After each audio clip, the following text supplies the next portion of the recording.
వి gold trusted gold buyers. మీరు తాకట్టు పెట్టిన బంగారాన్ని విడిపించి ఈ రోజు ఉన్న మార్కెట్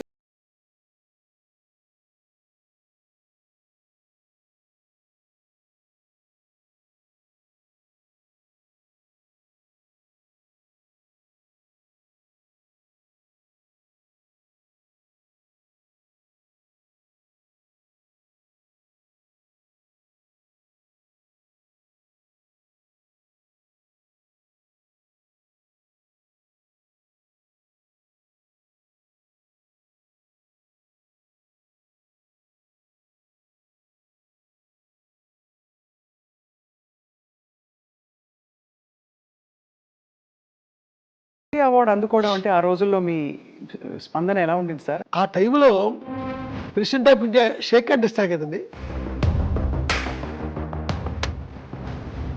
అది అవార్డు పుచ్చుకున్న దానికంటే గొప్పగా నేను అక్కడ ఫీల్ అయ్యానండి. నేను ఏ రచయితకైనా బాపు గారి బొమ్మ పడాలి అనే ఒక కోరిక ఉంటుంది కదా సార్. అవునండి. బాపు గారితో మీ అనుబంధం? నా మొదటి సినిమా నుంచి మొన్నటి దాకా ప్రతి సినిమా లెటరింగ్ టైటిల్ ఆయనే రాశారు. ఇప్పుడు నేను రేపు కథ రాస్తే ఇప్పుడు బొమ్మ ఎవరు రాస్తారు అనే పరిస్థితి ఉంది. మీరు చిత్రీకరించిన హీరోయిన్స్లో సార్ మోస్ట్ బ్యూటిఫుల్ ఎవరు? ఇది అడగలేక ఆపుకోలేక అడుగుతున్నా. అంటే ఒకే మనిషి అండి. ఆవిడకి మీరు నేర్పించిన నటన మెళుకువలేంటి? ఆ మనిషిని నేనే మళ్ళా నాతో పాటు కెమెరామెన్ కూడా కన్విన్స్ కాలేదు ఆ మనిషిని హీరోయిన్ అంటే. ఇలా మాట్లాడారండి. ఈ సినిమా జరగకపోవడానికి కారణం సార్? రామానాయుడు గారు కథ విన్నారు, విని ఇది హీరోయిన్ కనపడుతుంది ఆ కథంతాను, మా అబ్బాయిని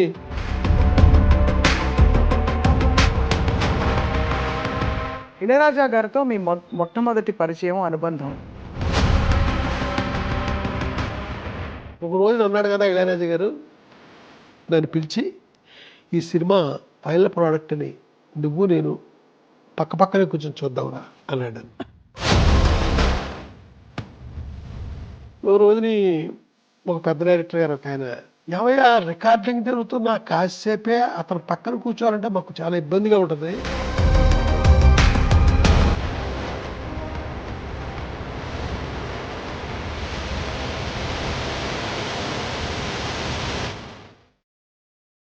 అందరికీ నమస్కారం. రచయితలందరూ దర్శకులు కాలేరు. ఒకవేళ అయినా కూడా ఉపకారం, ఉప్పు కారం, మమకారం, చమత్కారం, అవసరమైతే కాసంత వెటకారం, ఇవన్నీ పెట్టి సినిమాలు తీయడం అంత సులభం కాదు. వీటిని సందర్భోచితంగా వాడుకుంటూ సినిమాలు, కథలు చెప్తూ ప్రేక్షకుల మనసులపై అధికారాన్ని సంపాదించుకున్నారు మనందరికీ సుపరిచిత దర్శకులు, రచయిత, సంగీతజ్ఞులు, మాటల రచయిత, అన్నిటికంటే ఎక్కువగా గోదావరి గలగలల్ని, అలాగే స్త్రీలోని ఒక సున్నితత్వాన్ని అంత ఇష్టపడిన మన వంశీ గారు. వంశీ గారితో ఇవాళ మాట్లాడుతూ చాలా విషయాలు తెలుసుకోబోతున్నాం. ఆయన ఇంటికి వస్తే చాలు తెలుగుదనం ఇలా ఉట్టిపడుతుంది అనమాట. వంశీ గారిని పలకరించే ప్రయత్నం ఇవాళ.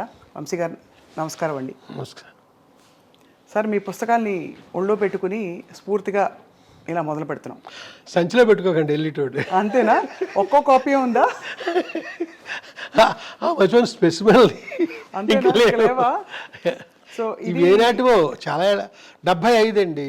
అవును, 76 డేట్లు ఉంటుంది.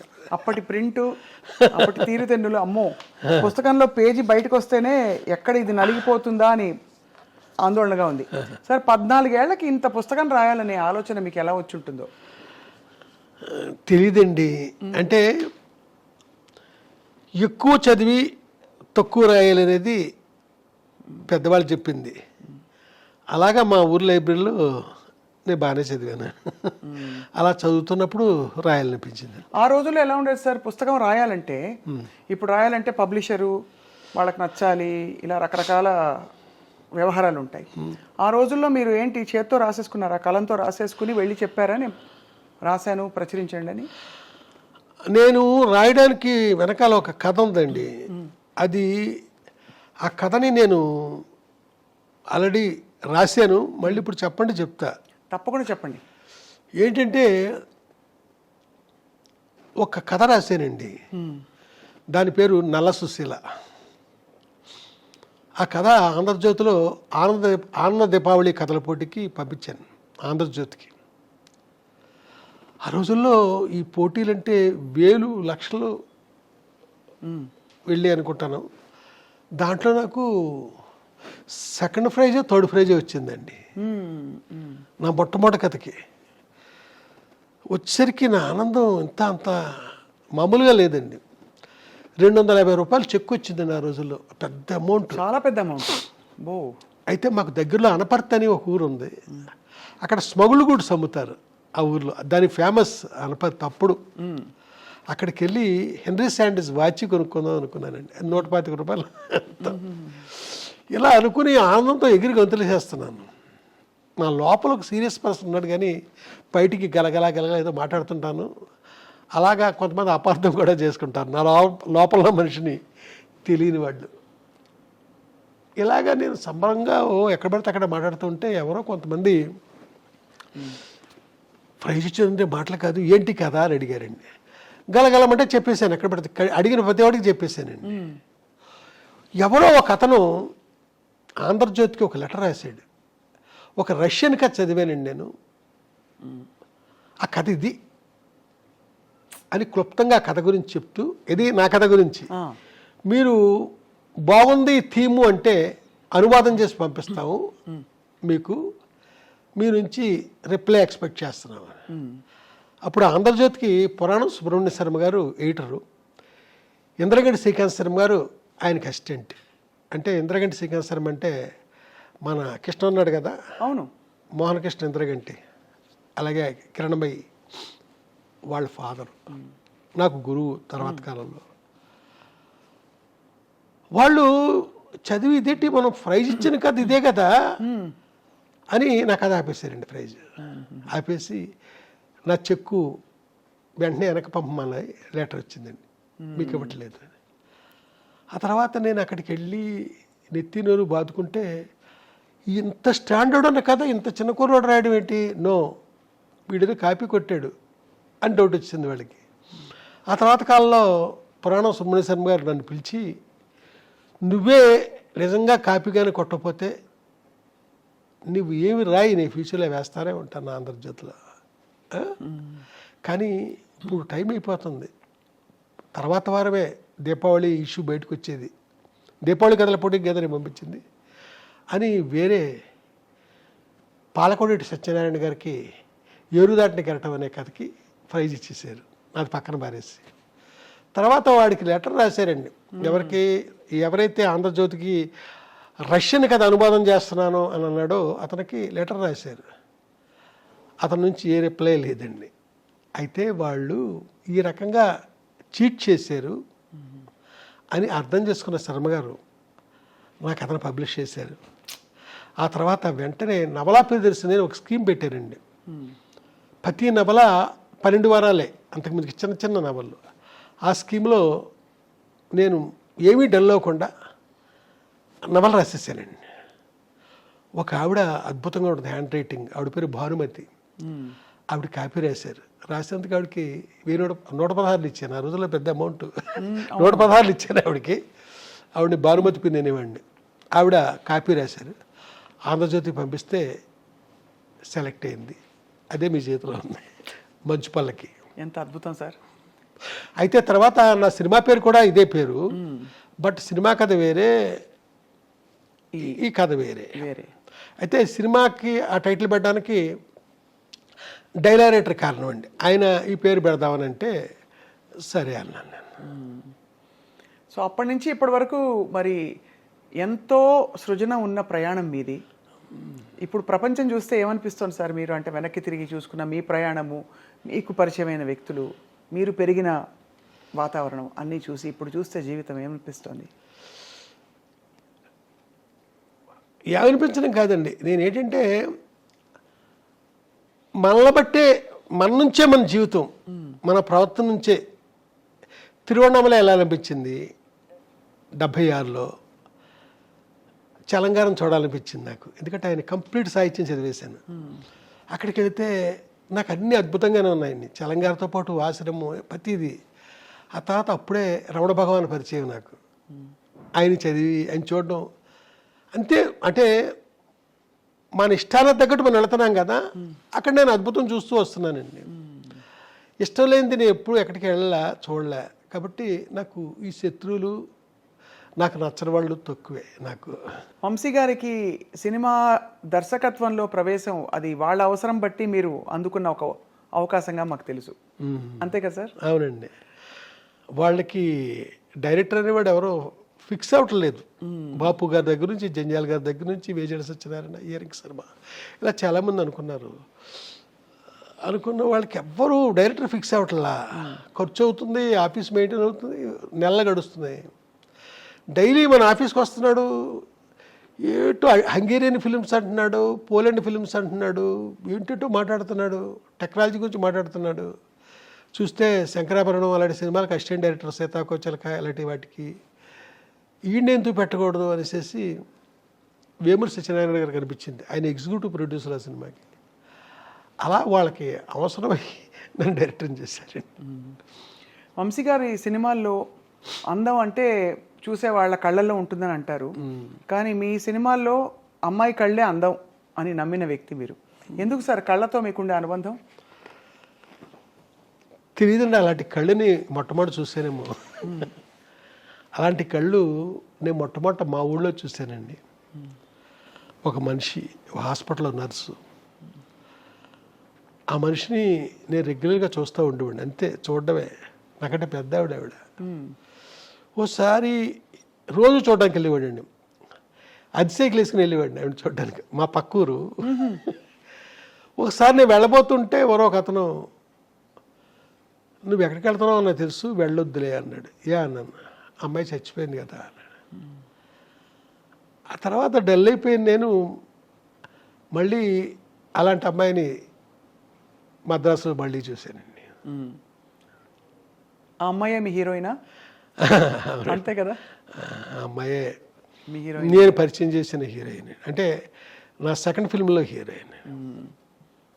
అసలు జాతీయ అవార్డు అందుకోవడం అంటే ఆ రోజుల్లో మీ స్పందన ఎలా ఉండింది సార్? అంటే ఎవరు ఊహించని ఒక పరిణామం, గొప్ప చిత్రంగా ఇప్పటికీ తెలుగు చిత్రాల జాబితాలో నిలిచిపోయిన చిత్రం. ప్రెసిడెంట్ ఆఫ్ ఇండియా ఆ జాతీయ అవార్డుల ఫంక్షన్కి వాళ్ళ పిఎస్ ఎవరో 2 hours టైం ఎంత ఇస్తారండి మనకి. ఈ లోపల ఈ అవార్డు విన్నర్స్ అందరూ ఆ అవార్డు తీసుకోవడం అంతా జరగాలండి. దానికి ఏం చేస్తారంటే అందరికీ తెలుసున్నది, రిహార్సల్ చేస్తారండి ముందు. అవును, ఇది కూడా అవును, గతంలో చెప్పారు మీరు. అవును, అలా చేసినప్పుడు ప్రతిదీ కౌంటేనండి. ఇన్ని అడుగులు నడుచుకుంటూ వెళ్ళి ఆ అవార్డు తీసుకుని ప్రెసిడెంట్ ఆఫ్ ఇండియా దగ్గర షేక్ హ్యాండ్ తీసుకుని జనం కేసి ఇటు తిరిగి నవ్వుతూ అప్పుడే ఫోటో తీస్తాడు, స్టిల్ ఫోటోగ్రాఫర్, నడుచుకుంటూ కిందకి దిగిపోవడం. టైం ఉంటుందండి, అదంతా కౌంట్ చేస్తారంతా. ఆ టైంలో president of India shake hand ఇస్తారు కదండి, ఎక్కువసేపు పెట్టి చేయనాక నన్ను పట్టుకొని, అది నేను మర్చిపోవాలని గొప్ప ఫీల్ నాకండి. గట్టిగా నొక్కుతూ ఎక్కువసేపు ఆ షేక్ హ్యాండ్ అవడం అనేది జరిగింది. అది అవార్డు పుచ్చుకున్న దానికంటే గొప్పగా నేను అక్కడ ఫీల్ అయ్యానండి. నేను అది నేను ఇదివరకు చెప్పినదే, ఇది మళ్ళీ చెప్పబుద్దేసేది ఇది. అవునవును, నిజమే. ఎందుకంటే సార్ ఆ రోజుల్లో జాతీయ అవార్డు మీ సమకాలీకులు చాలామంది ఇంకా ఎంతో అనుభవం ఉన్న వ్యక్తులు ఉండగా మీ చిత్రానికి రావడం అంటే విశేషం కదా సార్, చాలా విశేషం. ఆ ఫిల్మ్కి 4 అవార్డులు వచ్చినాయండి. Best editor, best female singer Janaki గారికి, వెన్నెల్లో గోదానందం పాట, best regional film, best production, అలాగా 4 అవార్డులు వచ్చినాయి. సార్ ఈ చిత్రంలో మీ హీరోయిన్ అంటే పాత్ర గురించి మాట్లాడుతున్నాను. సరే, ఆ పాత్రని ఎంతో ధైర్యవంతురాలిగా మీరు ప్రవేశపెట్టి, ఆ ధైర్యవంతురాలు అన్ని ఎదురీది పరిస్థితులకి సవాళ్ళను ఎదుర్కొని నిలబడ్డ గట్టి మనిషి, ఎంత సున్నితత్వం ఉన్నా. కానీ చివరిలో ఆవిడ ఆత్మహత్య యత్నానికి దానికి కారణం ఏంటి సార్? దాన్ని ఎలా జస్టిఫై చేసుకున్నారు మీకు? అలా కాదండి, అది మహల్లో కోకిల అని నేను రాసిన నవల. అవును, ఆ నవల్లో ఆ ముగింపు అది వేరే అండి. ఇది సినిమాకి వచ్చేసరికి ప్రొడ్యూసర్ గారు ఇలాగే ట్రావెల్ అయితేనే సినిమా బాగుంటుంది. సినిమా ఇది, నవల నీ ఇష్టానికి నువ్వు ఎలా రాసుకున్నా నాకు అనవసరం. నవల్లో ఇద్దరు చనిపోతారండి, అలాగా నేను చేశాను, సినిమాకి అలా వద్దు అన్నారు ఆయన. దాంతో నేను వేరే విధంగా ట్రావెల్ కావాల్సి వచ్చింది. మీ స్త్రీ పాత్రలకి స్ఫూర్తి ఏమిటి సార్? అందమా, ధైర్యమా, అన్నీ కలగలిసి ఉండడమా, బహుముఖ్యంగా ఉండడమా, ఏమిటి సార్ మీకు స్ఫూర్తి? స్ఫూర్తి పెట్టానండి, చలంగారు సాహిత్యం నా బాల్యంలో నేను చదవడం. అవును, అంతమించిగా నేనేమి చెప్పను. చలంగారు సంపూర్ణంగా, చలంగారు సాహిత్యం అంటే సాహిత్యం మొత్తం చదివేశాను నేను. అలాగే చలంగారు తర్వాత లత, బుచ్చిబాబు, వీరందరిది కూడా చదువుకుని నేను మద్రాసు వెళ్ళానండి. అప్పుడు చలంగారు స్త్రీ గురించి ఆయన రాసింది నా లోపల బాగా పనిచేసిందేమో తెలియదు. నేను ఎక్కడ స్త్రీని అసభ్యంగా చూపించడం కానీ, ఏప్రిల్ విడుదల అనే సినిమాలో భాగ్యం అనే క్యారెక్టర్ ఉంటుందండి. అవును అవును, ఎక్కడ ఇంత సెక్సీగా నేను ఆ మనిషిని చూపించలేదు. నేను ఉట్టి లెగ్ షాట్ కూడా ఎక్కడ కనపడదు మీకు, బట్ మీకు ఆ ఫీల్ ఉంటుంది. చూస్తున్న వాళ్ళకి ఆ ఫీల్ ఉంటుంది, ఆ భాగ్యాన్ని ఇలాగా అలాగే అని. బట్ ఎక్కడ మనిషిని నేను అలాగే ఎక్స్పోజ్ చేయనండి. అంతే. అలాగే నేను రాసిన కథల్లో కూడా మీరు ఎక్కడా కూడా ఒక్క శృంగారం కథ రాసినా కూడా స్త్రీని నేను అసభ్యంగా చూపించానండి. అయితే ఈ టైంలో కరెక్ట్ అవునో కాదో నాకు తెలియదు కానీ, జయరాజ్ అని ఒక ఆర్టిస్ట్ ఉన్నాడండి, బొమ్మలు వేస్తారు ఆయన, వెరీ సీనియర్ ఆర్టిస్ట్. స్త్రీని గీయడంలో ఆయన మాస్టర్. అయితే ఎలాంటి అమ్మాయిని బొమ్మ గీశాడంటే ఏదో ఒక మూల ఆ సెక్స్ ఉట్టిపడద్దండి, అది అసభ్యంగా ఉండదు, అంత చక్కగా గీస్తాడండి ఆయన. అద్భుతం. ఎక్కడ జయరాజ్ బొమ్మ చూసినా మనం వెతుక్కుంటే కనపడద్దండి అది. ఇక్కడ నా దగ్గరికి వచ్చేసరికి ఎలాంటి స్త్రీ క్యారెక్టర్ అయినా ఒక సభ్యత సంస్కారాలతో ఒక పద్ధతిలో ఆ స్త్రీని చూపించడం నాకు అలవాటు. వంశీ గారి హీరోయిన్ అంటే స్క్రీన్ అంతా కళ్ళే ముందు. అంటే తనను చూపించిన వరకు సరే, కొంతమందిని పొరపాటుగా చూపించాను, కొంతమందిని అలా చూపించకూడదు, అది ఫర్దర్గా తప్పులు చేస్తుంటాం కదా, ఆ తప్పులకు ముందు చేయకూడదేమో. ఏ పాత్రలు మీకు అలా అనిపించాయి సార్ మీ పాత్రల్లో? అంటే కొందరిని ఎలా చూపించకూడదు. ఇప్పుడు చెట్టు కింద ప్లేటర్లో కిన్నెర అనే అమ్మాయి ఉందండి, నేనే పరిచయం చేశాను, వాళ్ళని ఇలా చూపించకూడదు. అలాగా మళ్ళీ కనకమహాలక్ష్మి రికార్డ్ డ్యాన్స్ టూప్ అనే సినిమా ఉంది, ఆ హీరోయిన్ చూపించచ్చు, బాగుంటుంది ఆ అమ్మాయి. అమ్మాయిని చాలా విచిత్రంగా నేను ఎలా అంటే, అమ్మాయి లైఫ్లో హీరోయిన్గా ఒకే సినిమా చేసినట్టుందండి. ఏదో తమిళ సినిమాలో చెల్లెలి వేషం వేసిందండి. అది ఏవిఎం వాళ్ళ థియేటర్ ఉంది, ఏవిఎం స్టూడియో వాళ్ళ థియేటర్, అది ఏవిఎం రాజేశ్వరరావు ఏమో గుర్తులేదు. అక్కడ చూశానండి, విశ్వ గారి సినిమా నాకు గుర్తు. చెల్లెలు వేషం వేసింది ఒక అమ్మాయి. ఈ అమ్మాయి బాగుందే, హీరోయిన్ చేసేద్దాం అనుకుని హీరోయిన్ చేస్తాను. ఏం చూసేవారు సార్ అప్పట్లో మీరు హీరోయిన్ కోసం? అంటే ఏ గుణగణాలు ఉంటే ఈ అమ్మాయి నా కథలకి ఇముడుతుంది అని అనిపించేది? అంటే ఏమీ లేదు, నా కథలో నా క్యారెక్టరైజేషన్ నా మైండ్లో ఉండేదండి, దాన్ని మనసులో పెట్టుకునే వెతుక్కునేవాడిని నేను. ఓహో, వెతుక్కునే నేను. భారతరాజు గారు మా గురువు గారండి, అంటే మా గురువుల్లో ఆయన ప్రధానమైన గురువు. ప్రపంచంలో ప్రతి మనిషి ఆర్టిస్టేరా, ఆ క్యారెక్టర్ వాడు సూట్ అయినప్పుడు. ప్రతి అమ్మాయి హీరోయిన్ రా, ఆ క్యారెక్టర్కి అమ్మాయి సూట్ అయినప్పుడు అనే మాట, అన్న మాట నాలో బాగా బలంగా పనిచేసిందండి, పనిచేస్తుందండి. సో ఆ కోణం నుంచే చూసేవారు. కానీ బాపు గారికి చారెడు బారెడు పిడికెడు ఇలా కొన్ని ఒక్కొక్క కళాత్మక దర్శకులకి ఒక్కొక్క అలంకరణ ఇలాంటిది ఉంటుంది. అలా వంశీ గారికి చెప్పాలంటే ఏం చెప్పాలి? ఏమో నేను చెప్పేశాను మీకు ఆల్రెడీ. అంతే, క్యారెక్టర్కి వచ్చినట్టే. అవునండి సార్, మీరు ఆ తర్వాత మీ ప్రయాణం కొనసాగిస్తున్నప్పుడు ప్రొడ్యూసర్లు మీ దగ్గరికి ఎలా వస్తారు సార్? మోస్ట్లీ నా దగ్గరికి కొత్త వాళ్ళే వచ్చారండి అప్పటి నుంచి ఇప్పటిదాకా. తర్వాత వాళ్ళు పాపులర్ అవ్వచ్చు. ఎవరండి, మన స్రవంతి రవికిషోర్ గారు ఆనాడు లేడీ స్టైల్ తీసినప్పుడు ఆయన కొత్త ప్రొడ్యూసరే కదా, ముగ్గురులో ఆయన ఒక ఆయన. ఆ తర్వాత పెద్దవాళ్ళు అయ్యారు, వేరే సంగతి. నా దగ్గరికి కొత్త వాళ్ళే ఎక్కువ వచ్చారండి. పాత వాళ్ళు నన్ను అప్రోచ్ అయిన దాఖలాలు లేవు. తర్వాత సార్ మీ కథాంశాలు మీరు ఎంచుకుంటున్నప్పుడు నేనేం చెప్పాలి అనే దానికి ఇతివృత్తం మీ భావజాలమా లేక మీకు నచ్చిన కథలన్నీయా? ఇప్పుడు హిచ్కాక్ అంటే నాకు చాలా ఇష్టం అండి. అవును. ఆయన 53 ఎన్నో తీశారు. అన్ని సినిమాలు చూసాను నేను, అన్నీ. ఆయన ఏ కథ ఆయన సొంతంగా రాయలే అన్ని సినిమాల్లోని. ఏదో ఒక నాటకమో నవలో కథో ఏదో ఎవరియో బయట వాళ్ళు తీసుకుని అద్భుతంగా స్క్రిప్ట్ చేసేవారు. ఆయన నాకు ఒక ఇన్స్పిరేషన్ అండి. ఏది నా సొంత కథే ఉండాలని అనుకోను. ఇప్పుడు చెట్టు కింద ప్రేటర్ అనే సినిమా ఉంది, అదొక మలయాళం ఫిల్మ్ అండి. దాంట్లో చాలా సీరియస్గా ఉంటాడు హీరో మమ్ముట్టి, హీరోయిన్ ఉండదు ఆ కథలో. కామెడీ అనేది ఎక్కడ లేదండి, మొత్తం సీరియస్గానే ఉంటాడండి. ఆ సినిమా మలయాళంలో పెద్దగా ఆడిన ఇది కూడా లేదు.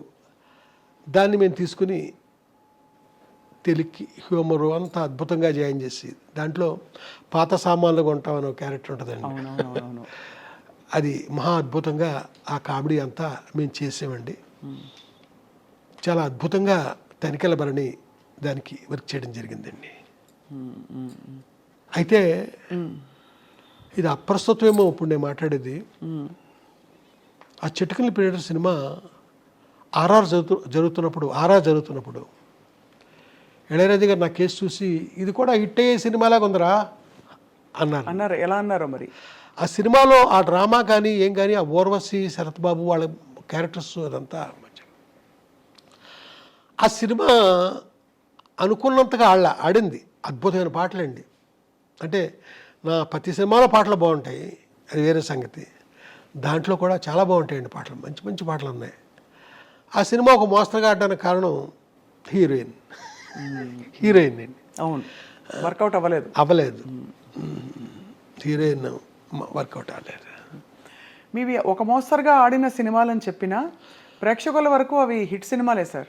ఎందుకంటే ప్రతి సినిమాకి ఒక ముద్ర ఉంది, వంశీ గారి ముద్ర. అంటే మీరు ఇలా మాట్లాడుతూ ఉంటే నాకు ఒకటి గుర్తొస్తుందండి. ఒక మోస్తరుగా ఆడిన ఒక సినిమాకి ఎంతమంది ఫ్యాన్స్ ఉన్నారో తెలియదు. ఆ సినిమా పేరు శ్రీ కనకమహాలక్ష్మి రికార్డ్ ఇండస్ట్రీ. చాలా మంది ఫ్యాన్స్ ఉన్నారు. ముందు మా అన్నయ్య మా ఇంట్లో మొదలు పెడితే ఆయన పదే ఆ సినిమా వేసుకుని చూస్తారు. అది ఆ సినిమాకి అమెరికాలో అది ఎంతమంది ఫ్యాన్స్. అవును, మీకు సంగతి తెలుసా? చెప్పండి సార్. 23 రోజుల్లో తీశాను ఆ సినిమాని, ఓన్లీ 23 days. ఎలా సార్? అంటే ఇప్పుడు కెమెరాలు అయ్యి ఇలా వచ్చేసాయి కదా, ఆన్లైన్. అప్పుడు లేవు కదా. ఆ రోజుల్లోనే 3 కెమెరాలు పెట్టి మొత్తం ఫుల్ సాంగ్ రిహార్సల్ చేయించేసి 3 కెమెరాలు పెట్టి సౌండ్ స్టార్ట్ చేసి ఎండేసరికి పాట అయిపోయింది. అబ్బో, అప్పుడు ఆ రోజుల్లో. ఇది ఎప్పుడు 86 ఇవన్నీ అప్పుడు చేసి. కానీ అంటే 23 రోజులు షూటింగ్ టైము, అంతకుముందు ప్రిపరేషను, ఆర్టిస్టులకు చెప్పడాలు, ఇంత హడావుడి ఉండేదా? అక్కడికక్కడేనా? అక్కడికక్కడే అంతాను. ఆ కోట శ్రీనివాసరావు వాళ్ళంతా బిజీగా ఉన్న రాళ్లపల్లి వాళ్ళంతా మళ్ళీ మన దగ్గరికి రిహార్సల్ చేయడానికి లేకపోతే మన వినడానికి వస్తారా? అబ్బే, స్పాట్కి వచ్చి అక్కడే. మీరు చిత్రీకరించిన హీరోయిన్స్లో సార్ మోస్ట్ బ్యూటిఫుల్ ఎవరు? ఇది అడగలేక ఆపుకోలేక అడుగుతున్నా. అంటే ఒకే మనిషి అండి, ఇంకెవరూ లేరు. భానుప్రియ గారితో మీ ప్రయాణంలో ఆవిడకి మీరు నేర్పించిన నటన మెళుకువలు ఏంటి? అంటే ఎందుకంటే ఆవిడ ఒక ఫ్రెష్ ఫేస్, రంగు తక్కువ. ఇది కూడా గతంలో అక్కడక్కడ చెప్పారు, పూర్తిగా కాదు. కానీ రంగు తక్కువ. ఎలా కన్విన్స్ అయ్యారు మీరు అంతటి ఒక అందగత్తె అవుతుంది ఈవిడ అని? ఆ తర్వాత ఆవిడ ఒక ట్రెండ్ సెటర్, స్వర్ణకమలం కావచ్చు, తర్వాత ఇతర సినిమాల్లో కూడా. ఏమోండి, నాకు అనిపించిందండి ఆ మనిషి గురించి. నేను ఏదైతే ఫీల్ అయ్యానో ఆ ఫీల్ నిజమైంది అంతే. ఆ మనిషిని నేనే మళ్ళా నాతో పాటు కెమెరామెన్ కూడా కన్విన్స్ కాలేదు ఆ మనిషిని హీరోయిన్ అంటే. అవును, అది కూడా చెప్తే ఆ మధ్య అతనికి అక్కడ కోపం కూడా వచ్చింది. ఎవ్వరూ కాలేదండి. ఏమన్నారు? అతను అంటాడు, ఆ తెల్ల గులాబీలు అనే సినిమాకి ఇతనే కెమెరామెన్. ఆ అమ్మాయి బాగుంటుంది, ఆ అమ్మాయిని పెట్టి అంటాడు. అమ్మాయి పేరు కల్పన, ఇళవరసి అండి తమిళ్లో. లేదు, నాకు ఈ మనిషే బాగుంది. ఆ తర్వాత కొంతమంది మొన్న సినిమా ఒక మోస్తరుగా ఆడింది, ఇది ఇదేదో బంగారు లాంటి ఛాన్సు, శంకరాభరణం తీసిన కంపెనీ వాళ్ళు ఇచ్చారు నీకు ఛాన్సు, దీన్ని సద్వినియోగం చేసుకో. ఏంటి ఆ నల్లటి మేడుగుడ్లు దాన్ని పట్టుకుని విశాల నేత్రలు అంటావేంటి, ఇలా మాట్లాడారండి కొంతమంది. నాకు ఆ అమ్మాయే బాగుంది. అయితే ప్రొడ్యూసర్స్ వాళ్ళు బాగుందన్నానికి కారణం ఏంటంటే 7 స్టార్స్ కలర్ ల్యాబ్ అని ఉస్మాన్ రోడ్లో ఘంటసాల గారి ఇంటి దగ్గరలో ఉందండి. అక్కడ పెద్ద పెద్ద ప్రింట్లు ఏం చేశానండి. ఈ అమ్మాయి ఫోటో సెషన్ పెట్టి స్టిల్స్ తీశాను కదా, ఆ పెద్ద ప్రింట్లు వేసాను, వేయించి ప్రొడ్యూసర్ గారి ఇంట్లో పెట్టానండి. ఓ రోజున విశ్వనాథ్ గారు ఏదో పనుండి వచ్చారు అక్కడికి. ఆయనకి ఏది నాయసారు భార్య జయలక్ష్మి గారు, డైరెక్టర్ గారికి చూపిద్దాం, వంశీ అమ్మాయి బాగుంది అంటున్నాడు కదా, ఆయన ఏమంటారు అంటే మొత్తం అంతా తిరిగేసి నాకేసి బాగున్నాయి అన్నారు ఆయన. ఒకసారి ఆ మాట ఆయన అనేసరికి వాళ్ళ ఇంట్లో వాళ్ళంతా థ్రిల్ ఆవిడ తలుపైన కాలండి మా నాగేశ్వర గారి భార్య, ఆ అమ్మాయికి కొంచెం మెల్ల అనుకుంటానండి అంతే. మెల్ల అయితే అదృష్టం కదా అని వెళ్ళిపోయారు. ఓహో, అంతేనండి, అక్కడతో సెట్ అయిందండి. ఆ తర్వాత ఆ సినిమా తర్వాత బిజీ అయింది తను. సితార్ తర్వాత నేను అడిగాను, బిజీ అయ్యట కదా నువ్వు అని. ఏం బిజీ, మోడర్న్ డ్రెస్లో ఉన్న క్యారెక్టర్లు ఎవరు ఇవ్వట్లేదు అంది. అప్పుడు అన్వేషణలో తన్ని మోడర్న్ డ్రెస్సులతో చూపించారు. మీరు. ఓహో, అద్భుతం. చూపించేసరికి అక్కడి నుంచి ఈ చిరంజీవి గారి సినిమాలు అయితే, కృష్ణ గారి సినిమాలు, శోభనబాబు గారి సినిమా, ఇలాగా గువ్వా గోరింకతో మొదలుకొని అసలు ఒక స్టెప్, అన్ని స్టెప్పులు, అన్ని డ్రెస్సులు. ఆ తర్వాత సినిమా ప్రేమించి పెళ్ళాడు. ఇలాగ మీలాగ శారీ కట్టుకుని చక్కగా పెద్ద బొట్టు అక్కడే మొదలైంది ఆ సినిమాతోనే, పెద్ద బొట్టు. అలాగా ఆ సినిమాలో చూపించారండి. ఆ తర్వాత క్లాసికల్ డ్యాన్సర్గా ఆలాపన, అదే ఆఖరి ఫిల్మ్ ఆవిడతో. ఎలా ఉండేది సార్ భానుప్రియ గారి డాన్స్? ఇప్పటికి కూడా స్వర్ణకమలంలో ఆవిడ గ్రేస్, ఆరితేరిన క్లాసికల్ డాన్సర్స్ అంటే పర్ఫార్మర్స్ ఎవరైతే ఉంటారో స్టేజ్ల మీద పెద్ద పెద్ద 1-2 గంటల ప్రదర్శనలు ఇచ్చే వాళ్ళకంటే కూడా భానుప్రియ గారి అభినయం, ఆవిడ నృత్యం అంటే అంత అందంగా ఉంటుందంటారు.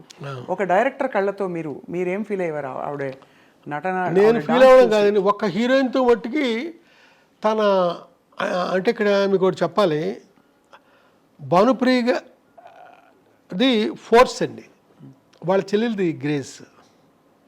విపరీతమైన ఫోర్స్తో చేస్తాడు తను. వాళ్ళ చెల్లెలు చాలా గ్రేస్తో చక్కగా చేస్తుంది, శాంతిప్రియ. అది అంటే అమ్మాయికి నేను నిశాంత అని పేరు పెట్టాను, వాళ్ళు మార్చుకున్నారు అనుకుంటా, తర్వాత శాంతిప్రియ అని పక్కన పెట్టండి, అది అప్రస్తుతం. అయితే ఒకే ఒక హీరోయిన్తో భానుప్రియ డ్యాన్స్ గురించి మాట్లాడాను. ఆ అమ్మాయి కూడా తలంచి అద్భుతం కదండి ఆ భానుప్రియ. ఆ అమ్మాయి ఎవరంటే శోభన. ఏప్రిల్ విడుదలప్పుడు శోభన గారు కూడా భలే డాన్స్ కాబట్టే శోభనతో మాట్లాడాను. శోభన అద్భుతంగా యాక్సెప్ట్ చేసిందండి ఆ రోజుల్లో. ఏంటి భానుప్రియ గారి నృత్యం గురించి? అవునండి. శాంతిప్రియ గారు గ్రేస్ అంటే ఏమిటి సార్, అర్థం ఏంటి మీకు? ఆ గ్రేస్ ఫోర్సును అయ్యో 2 షాట్లు చూపిస్తే మీకు ఎక్స్ప్లెయిన్ చేయగలను, మామూలుగా నోటితోనే చెప్పలేనండి. అంటే భానుప్రియ గారి ఆవిడ బాడీ లాంగ్వేజ్లోనే ఒక ఫోర్స్ ఉందండి. ఆ చెల్లెలు చాలా గ్రేస్గా, గమాత్తుగా, నవరంగులో ఆవిడలాగా అలాగా ఆ అమ్మాయి ఆడద్దండి. అందులో ఒక లాలిత్యం, ఇందులో ఒక రకమైన గగురుపాటు, రెండు. కానీ ఏదేమైనా సార్ భానుప్రియ గారు, వంశీ గారు భానుప్రియ గారిపై చిత్రీకరించిన పాత్రలు, యాంగిల్స్ కావచ్చు, ఫ్రేమ్స్ కావచ్చు, అది ఒక నిజంగా ఒక పెయింటింగ్లా ఉంటుంది సార్. ఆ తర్వాత తను ఇంకొక సినిమా నెక్స్ట్ చేయడం జరగలేదు. ఆ సినిమా పేరు గాలికొండపురం రైల్వే గేట్. దాంట్లో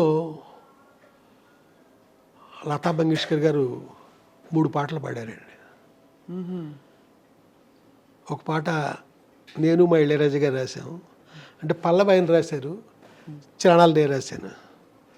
ఇంకొక పాట మహర్షి సినిమాలో కొత్తతనే ఛాన్స్ ఇచ్చాను, అద్భుతమైన పాట, సుమం ప్రతి సుమం సుమం. అయ్యో చాలా బాగా, ఏం పాట సార్ అది మా ఫ్రెండ్తో రాయించాను, అదే ఫస్ట్ ఛాన్స్ అండి. అది ఆయనతో 2వ పాట రాయించాను, 3వది వేటూరు గారు ఎవరో రాసినట్టున్నారు.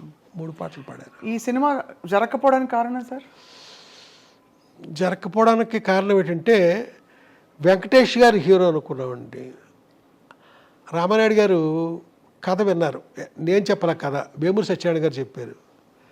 విని ఇది హీరోయిన్ కనపడుతుంది ఆ కథ అంతాను, మా అబ్బాయిని ఒక కమర్షియల్ హీరోగా నేను ఇచ్చేద్దామని కొత్తగా తీసుకొచ్చాము, మా అబ్బాయి ఇలాంటి వాటిలో యాక్ట్ చేస్తే కాదు కదా. ఆ తర్వాత ఇది హిచ్కాక్ సినిమా లాంటి సినిమా కథ, ఇది డైరెక్టర్ పేరు వస్తుంది, లేదా హీరోయిన్ పేరు వస్తుంది, మా అబ్బాయిది ఏముంది దీంట్లో, ఏమైనా మంచి కథ పట్టరండి, ఇది వద్దు ఆయన అన్నంతో ఆ ప్రొడ్యూసర్లు. వెంకటేష్ హీరో అంటే అది వేరే విధంగా ఉంటుంది కదా, రామానాయుడు గారు వెనకాల నుండి మనకి బ్యాక్గ్రౌండ్లో ఆయన ఉండి చేసేది, ఆ విధంగా అది ఇదయింది. ఆ తర్వాత భానుప్రియ కాకుండా విజయశాంతిని కూడా అనుకున్నాం, తర్వాత ఇటు కాకుండా సినిమా ఆగిపోయింది. ఈ సినిమా ఆగిపోయింది. తర్వాత భానుప్రియ గారితో మీరు పనిచేయడం జరగలే కదా సార్? లేదండి, జరగల. అదొక గొప్ప అంటే ఇప్పుడు నేను తొందరలో సినిమా చేయబోతున్నాను, దాంట్లో ఒక అమ్మవారి క్యారెక్టర్ ఉందండి. ఆ అమ్మవారు ఒక నల్లటి రాయిలో సూపర్ ఇంపోజ్ అయి కనపడుతూ ఉంటుంది అంతే, బయటకు వచ్చి కనపడడం అనేది లేదండి, అక్కడక్కడ అలా కనపడుతూ ఉంటుంది. అది అమ్మవారి గెటప్పులో ఓన్లీ క్లోజప్ అంతే.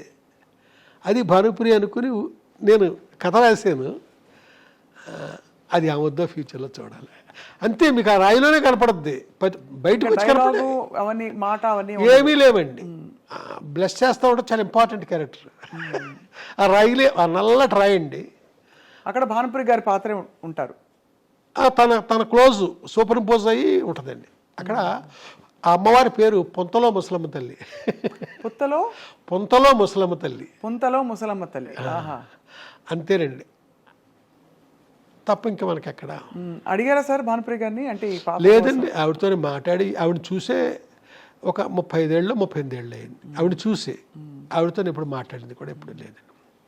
వాళ్ళ నెంబర్లు కూడా నా దగ్గర లేవు. రేపొద్దున ఆ సినిమా ఇప్పుడు మెటీరియలైజ్ అవుతుంది, ప్రొడ్యూసర్లకు కూడా చాలా ఇష్టంగా ఉన్నారు వాళ్ళు. ఆ తర్వాత ఏం జరుగుద్దో నాకు తెలియదు.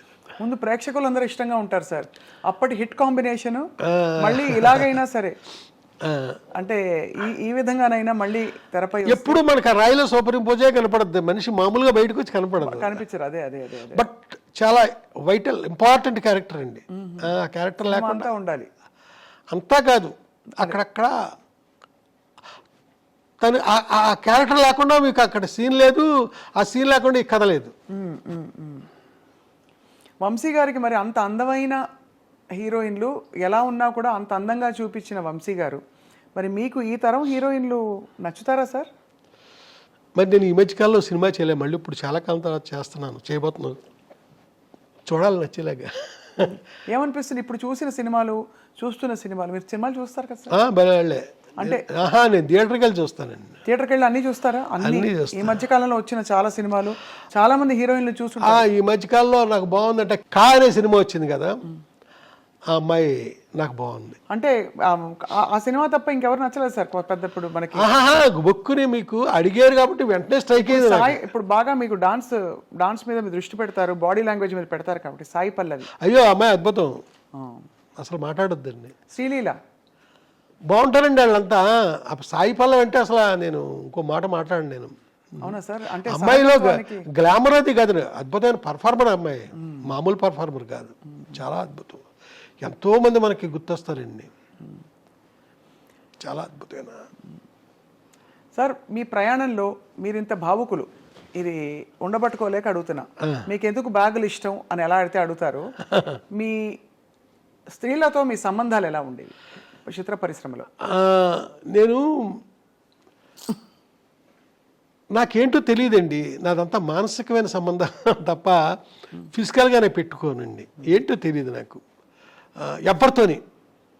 నాకు ఓ హీరోయిన్ అని ఏదో చాలామంది చెప్పుకుంటారా, ఆ మనిషితో సైతం నాకు ఫిజికల్గా నాకు ఎవరితోని సంబంధాలు లేవు. కానీ మీకు ప్రేమ కలుగుతుందా? అదేంటోనండి, మనిషి మీద ఒకనొక ఇష్టం. ఇప్పుడు సినిమాలు ఉదాహరించడం చాలా పెద్ద ఇదిగా ఉంటుంది, బాగోదు. మానసికంగా నేను ఇష్టపడడం తప్ప ఇదేం చేయను. ఓసారి ఒక ఇన్సిడెంట్ జరిగిందండి, బ్యాంకాక్ వెళ్ళామండి, కొందరు రైటర్స్తో పాటు బ్యాంకాక్ వెళ్ళాల్సి వచ్చింది. ఒక అతను కలవడానికి ఒక హీరోని. నాతో పాటు వచ్చిన ఒక యంగ్ రైటరు ఒక రూమ్ చూపించి, ఈ రూమ్లో పలానా డైరెక్టరు పేరు చెప్పనండి 5 అమ్మాయిలతో ఒక రాత్రి గడిపాడండి. నేను అసలు అది విన్నాను కానీ నేను ఏమాత్రం నాకు అది సహించలే, ఏమాత్రం ఆ మాట శబ్దస్ఫోరకంగా నాకు అనిపించలే. నేను ఆ రకం కాదండి, ఎట్టి పరిస్థితుల్లో కాదు. అంటే ఇది అడగడానికి నేపథ్యం కూడా సార్, ఇది ఏదో మీ వ్యక్తిత్వం గురించి అడగడానికి అని కాదు సార్, తప్పట్టుకోకండి దయచేసి. మీరు ఎలా అడిగినా పర్లేదు, బట్ అంటే కానీ అంటే మీ ఇంత భావుకత ఉండే వంశీ గారికి సహజంగానే అంటే మీరు సృష్టించే పాత్రల మీదైనా మీకు ప్రేమ వచ్చేస్తుంది కదా. అవునండి. ఇప్పుడు సితార కావచ్చు, తర్వాత మీరు చెప్పిన అన్ని సినిమాల అందరు హీరోయిన్లు అంత అందంగా ఉన్నారు, ఒక్కొక్క సినిమాలో ఒక్కో తీరులో. సో అప్పుడు వేవ్ లెంగ్త్ అంటే కనెక్షన్ ఎవరితో కలిగి ఉంటుంది మీకు అని. అప్పట్లో మీరు అన్నట్టుగా ఒక హీరోయిన్తో ఎక్కువ మీ పేరుని జోడించారు, కానీ నేను ఇంకెవరితోనే నాకు అలాంటి లేదు. ఇప్పుడు వాణి విశ్వనాథ్ ఉంది, 2 సినిమాలు చేశాను నేను, అంతే అంతవరకే. శోభన నాకు చాలా అద్భుతమైన వ్యక్తిత్వం, ఇది కలిగిన మనిషి, అంతే అంతవరకే. ఇలాగ ఏ హీరోయిన్ తీసుకోండి అంతవరకే, అంత మించి మానసికంగా కూడా ఇంకా నేను ఇంకొక మనిషి జోలికి నేను వెళ్ళలేదండి, వెళ్ళబుద్ధిలే. ఇక్కడ ఒక మనిషిని మర్చిపోతే ఎడుదేమో, అప్పటికి ఎప్పటికీ మర్చిపోకుండా ఉండడం, అలాగే మనసులో ఉండిపోయారు అంతే అంతవరకే. మళ్ళా ఇంకొక అడుగు ముందుకి కూడా వేయనండి నేను. సార్ ఇలాంటి ప్రేమ వంశీ గారికి కలిగినా ఎవరికి కలిగినా, నాకైనా ఆయనకైనా మనిషి లేకపోవడం బాధ ఉంటుంది కదా సార్. ఆ బాధను ఎలా సమాధానపరుచుకుంటారు, ఏమని చెప్పుకుంటారు మీకు మీరు? ఈ మనిషి నాకు ఇష్టం, ఈ మనిషి నాతో లేరు. ఏమండి ఇది ఒకటి చెప్తానండి, నిన్న ఒక ఫోటో చూశానండి. ఆ ఫోటో ఎవరిదంటే జమున గారిది. నేను డైలీ శుభోదయాలు పెడుతుంటారండి. అవును, ఫేస్బుక్లో కాదు, మామూలుగా పంపించేవాడిని మీలాంటి ఫ్రెండ్స్కి, మీకు కూడా పంపిస్తాను. అలాగే కొంతమందికే పంపించేటప్పుడు మా వర్మ, చిరంజీవి వర్మ అని అతను, అంటే ఇప్పుడు నా తాలూకు యూట్యూబ్ ఛానల్ అంతా చూసేది అతనే. అతను ఫేస్బుక్లో కూడా పెట్టేస్తున్నాడు ఈ శుభోదయాలు. అయితే నిన్న జమున గారు లేకపోయినా ఆ మోగ మనసులో గౌరీ నా గుండెల్లోనే ఉంది అనేదో రాశానండి అన్న. ఆ శుభోదయం అనగారేపట్లో వస్తుంది. సార్ ఫేస్బుక్లో మీరు పెడుతున్న, అంటే మీరు పంపిస్తున్న శుభోదయాలు ఫేస్బుక్లోకి వస్తున్నాయి. అందులో సరే జమున గారిది పెట్టడం ఒక ఎత్తు అయితే, ఒక రొట్టె ముక్కలు అమ్ముకునే ఒక ఫోటో పెట్టి అక్కడ తమిళంలో ఒక ఏదో రాసి ఉంటే దానికి అంత స్పందన రావడం ఏంటి? వీళ్ళు మళ్ళీ మా పసలపూడి రావాలి అని చెప్పి వచ్చే రామారావు అని మీరు రాశారేంటి అనే ఒక ప్రశ్నకి ఏం చెప్తారు సార్? ఏమైందంటేనండి, చాలామంది వేరే విధంగా రియాక్ట్ అయ్యారండి. మీ పసలపూడిలో ఆ రామారావు అనేవాడు బిస్కెట్లు అమ్ముతాడని రాశావు, చూస్తే అది తమిళ అక్షరాలు రాసిన తమిళనాడు ఫోటో, అది ఏంటిది అని ఇలాగా అడిగారండి. నేను చెప్పేది ఏంటంటే, నా చైల్డ్హుడ్లో నేను నిక్కర్లు వేసుకుని తిరిగే రోజుల్లో రామచంద్రపురం నుంచి, మాకు పక్కనే ఉన్న 2 కిలోమీటర్స్ దూరంలో ఉన్న రామచంద్రపురం నుంచి నిక్కరో చొక్కా వేసుకుని రామారావు అనే ఒక అతను వచ్చేవాడండి. వచ్చి మా ఊర్లో ఆ రొట్టి బిస్కెట్లు అమ్మేవాడు. ఆ అమ్మినప్పుడు చూడండి కొన్ని బిస్కెట్లు ఇరిగిపోతాయి ముక్కల కింద. మాలాంటి పిల్లల్ని పిలిచి అందరికీ పంచిపెట్టేవాడు అతను. ఆడ పెడతాడేసి పరిగెట్టుకుంటూ వెళ్ళేవాళ్ళం మేము. ఈ ఫోటో చూసిన నాకు, ఈ తమిళ అతను ఫోటో చూసిన నాకు ఆనాటి రామారావు గుర్తొచ్చాడండి. గుర్తొచ్చి నేను అలా పెట్టాను. అలా రామారావు గుర్తొచ్చాడు నాకు, అలాగా నేను రాయడం జరగలేదు. దాంతో ఈ తమిళ ఫోటో పెట్టి మా పసరపొడిచిన రామారావు అని రాస్తావా అనేసి కొంతమంది కొంచెం కాంట్రవర్షియల్గా ప్రవర్తించారు. నా ఉద్దేశం, నా బాల్యంలో నేను అప్పుడు చూసిన రామారావు నాకు ఇప్పుడు గుర్తొచ్చాడు అని నేను ఆ వాక్యం నిర్మాణం చూసారా, అది సరిగ్గా జరగలేదు. అది అంటే మీ కవి హృదయం వాళ్ళకి అర్థం కాలేదు. కవి హృదయం అంటే ఇక్కడ కవి హృదయం కాదండి, నా స్పష్టత లేదు నేను చెప్పిన దాంట్లో. ఇది ఆనాడు నాకు ఆ రామారావు గుర్తొచ్చాడు ఇతను చూశాక అంటే పాపం ఎవరో మాట్లాడరు. అవునవును, నేను రాసిన దాంట్లో ఆ స్పష్టత లేకపోవడం వల్ల జనం నన్ను అపార్థం చేసుకున్నారు. ఈ ఫేస్బుక్ సాధ్యమైనంతగా నేను కరెక్ట్గా అన్వయించేలాగే నేను చెప్తానండి. శుభోదయం ఏది పెట్టనియండి, నా జీవితానికి అది అన్వయించినప్పుడే నేను దాన్ని తీసుకుంటాను తప్ప పొరపాటుని లేదా పలానా స్వప్న లైఫ్లో ఇలాగా అది కూడా నేను చెప్తాను, పలానా రామారావు రాజుబాబు అలాగా అని చెప్తానండి. ఇక్కడ మట్టికి అలా జరిగింది. వివరణ ఇవ్వకపోవడం, వివరణ ఇవ్వలేదు, తప్ప ఇంకేం కాదు. ఎప్పుడంటే ఇంత వయసులోనండి, చిన్నప్పుడు ఇదంతా జరిగింది. గొప్ప జ్ఞాపకాలంటే మీకు చాలా ఇష్టం కదా సార్? జ్ఞాపకాలంటే ఆకుపచ్చని జ్ఞాపకాలు, పొలమారిన జ్ఞాపకాలు, ఇలాగ జ్ఞాపకాలు మీద చాలా ఉన్నాయండి. ఇంకా రాయాల్సినవి కూడా ఉన్నాయి. మాట్లాడే జ్ఞాపకాలు ఇవన్నీ రాశాను కదా, ఇంకా రాయాల్సినవి ఉన్నాయండి. పోట్లాడే జ్ఞాపకాలు, పరిగెట్టే జ్ఞాపకాలు, నడిపించే జ్ఞాపకాలు, ఇలాగా ఎన్నైనా రాయొచ్చండి. ఎప్పుడు వర్తమానం నాకు బాగోదు, అది జ్ఞాపకం అయినప్పుడే బాగుంటుంది. ఏంటో నాకు తెలియదండి. అది మీ కళాత్మకత సార్. సార్ కానీ ఇందాక అడిగిన ప్రశ్నకి మీరు మళ్ళీ సున్నితంగా అడుగుతున్నా సమాధానం ఏంటంటే, ఏదైనా మనకి ఇష్టమైన వ్యక్తి కానీ సినిమా కానీ ఏదైనా, ముఖ్యంగా వ్యక్తి అయితే అందులో మన మనసుతో ఇష్టపడిన వ్యక్తి అయితే మన చుట్టూ లేకపోతే మనం కొంత అలజడికి లోనవుతాం. ఆ అలజడిని మీరు ఎలా సమాధాన పరుచుకున్నారు? ఇప్పుడు ఉండకపోవచ్చు కానీ ఎప్పటికే వాళ్ళే అని చెప్పారు కాబట్టి సున్నితంగా అడుగుతున్నాను. ఇది ఇప్పుడు ఏమీ లేదండి, ఒక ఒక ఒక ఎన్నో ఏళ్ల క్రితం మ్యాటర్ ఇది. ఇవాళ ఇంకా మామూలు కండిషన్లోనే మామూలుగానే ఉన్నా, కానీ ఎప్పుడు జ్ఞాపకం బాగుంటుంది కదా నాకు. మరి అదే ఆ జ్ఞాపకమే బాగుంటుంది. అలా అంతే అంతే. ఇది బాగుంది. మళ్ళా గతం నిజం కావాలి అని కూడా నేను ఇప్పుడు కోరుకోను, ఎందుకంటే అవ్వదు కాబట్టి. సార్ వంశీ గారి విజయంలో రాజా సార్ పాటలు ఎంత ముఖ్యమో, రాజా సార్ ప్రయాణంలో వంశీ గారి సినిమాలు కొన్ని మైలు రాళ్ళని చెప్పచ్చు. ఇళయరాజా గారితో మీ మొట్టమొదటి పరిచయం, అనుబంధం, ఆ పరిచయం అనుబంధంగా మారడం ఎలా జరిగింది సార్? ఇది ఒక కథలా చెప్పాలేమో, చెప్పంటారా? చెప్పండి. సితార్ సినిమాలో డైలాగ్ చాలా తక్కువ ఉంటుందండి, సైలెన్స్ ఎక్కువ. అది సైలెన్స్ ఉండడానికి కారణం ఏంటంటే, అది మ్యూజిక్ కోసమని నేను అలా అలా అలా సీన్లు కన్సీవ్ చేశానండి సితార్కి.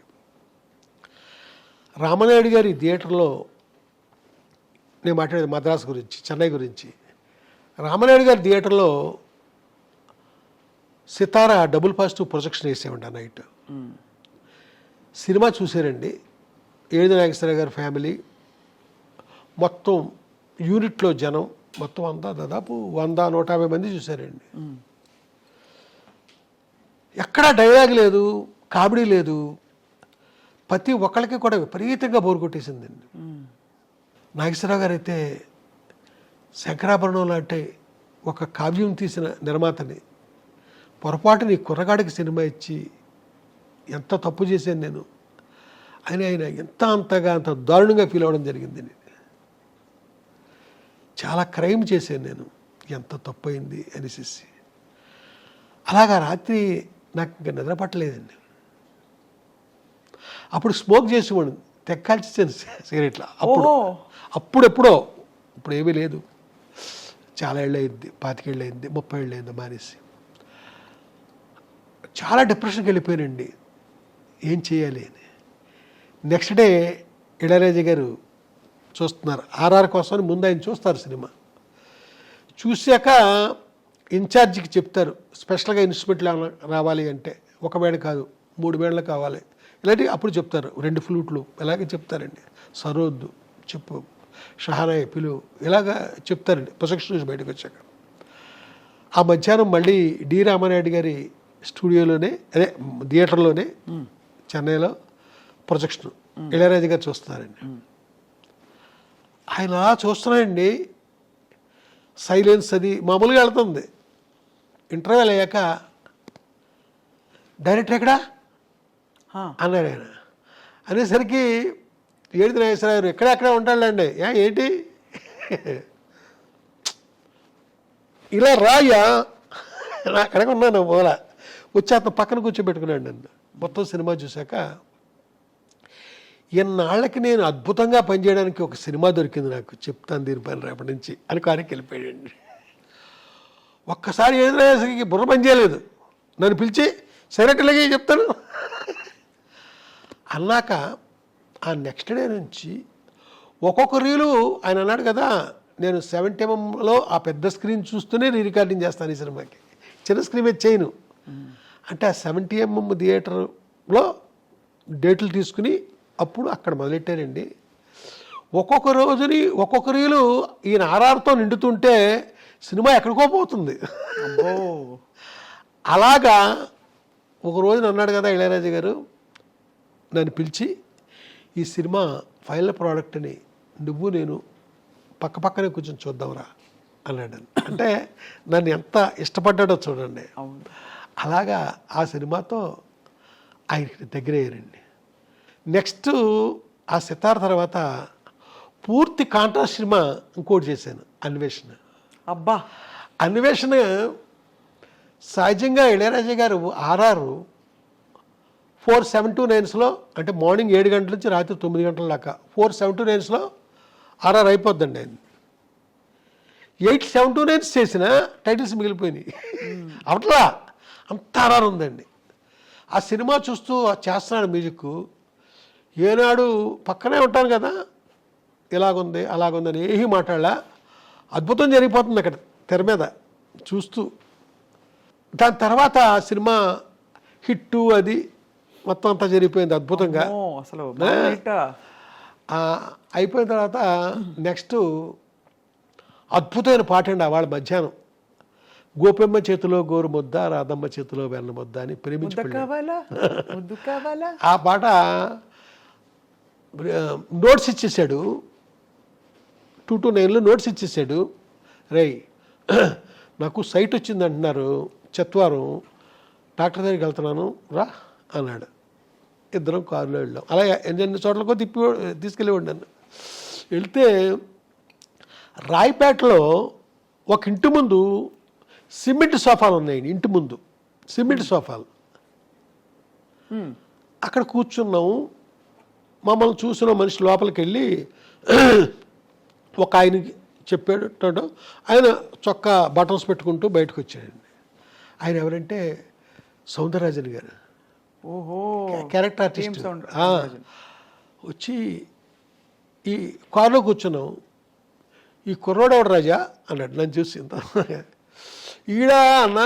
ఈడెవడంటే ఆ మధ్య ఒక కుర్రగాడు ఇంగ్లీష్ సినిమా తీసాడన్నానే, ఆ సినిమా డైరెక్టర్. అమ్మిడమ్మా నన్ను ఇంగ్లీష్ సినిమా అంత బాగా తీసానన్నాడు. నాతో లేదండి, ఆయనతో అంటున్నాడు. ఇదండి ఇళయరాజా గారు నాకు దగ్గర అవడానికి. ఆయన అంత అది అర్థమైంది సార్, ఎంత గురి పెట్టేసుకున్నారో ఫస్ట్ సినిమా నుంచి. కానీ మీ సంగీత ప్రవేశం పరిచయం ఎలా జరిగింది? మీకు అంత పాట లేకపోతే ఆయన అంత పాట బయటికి అంటే మీ సినిమాల ద్వారా రావడం అనేది సాధ్యం కాదు.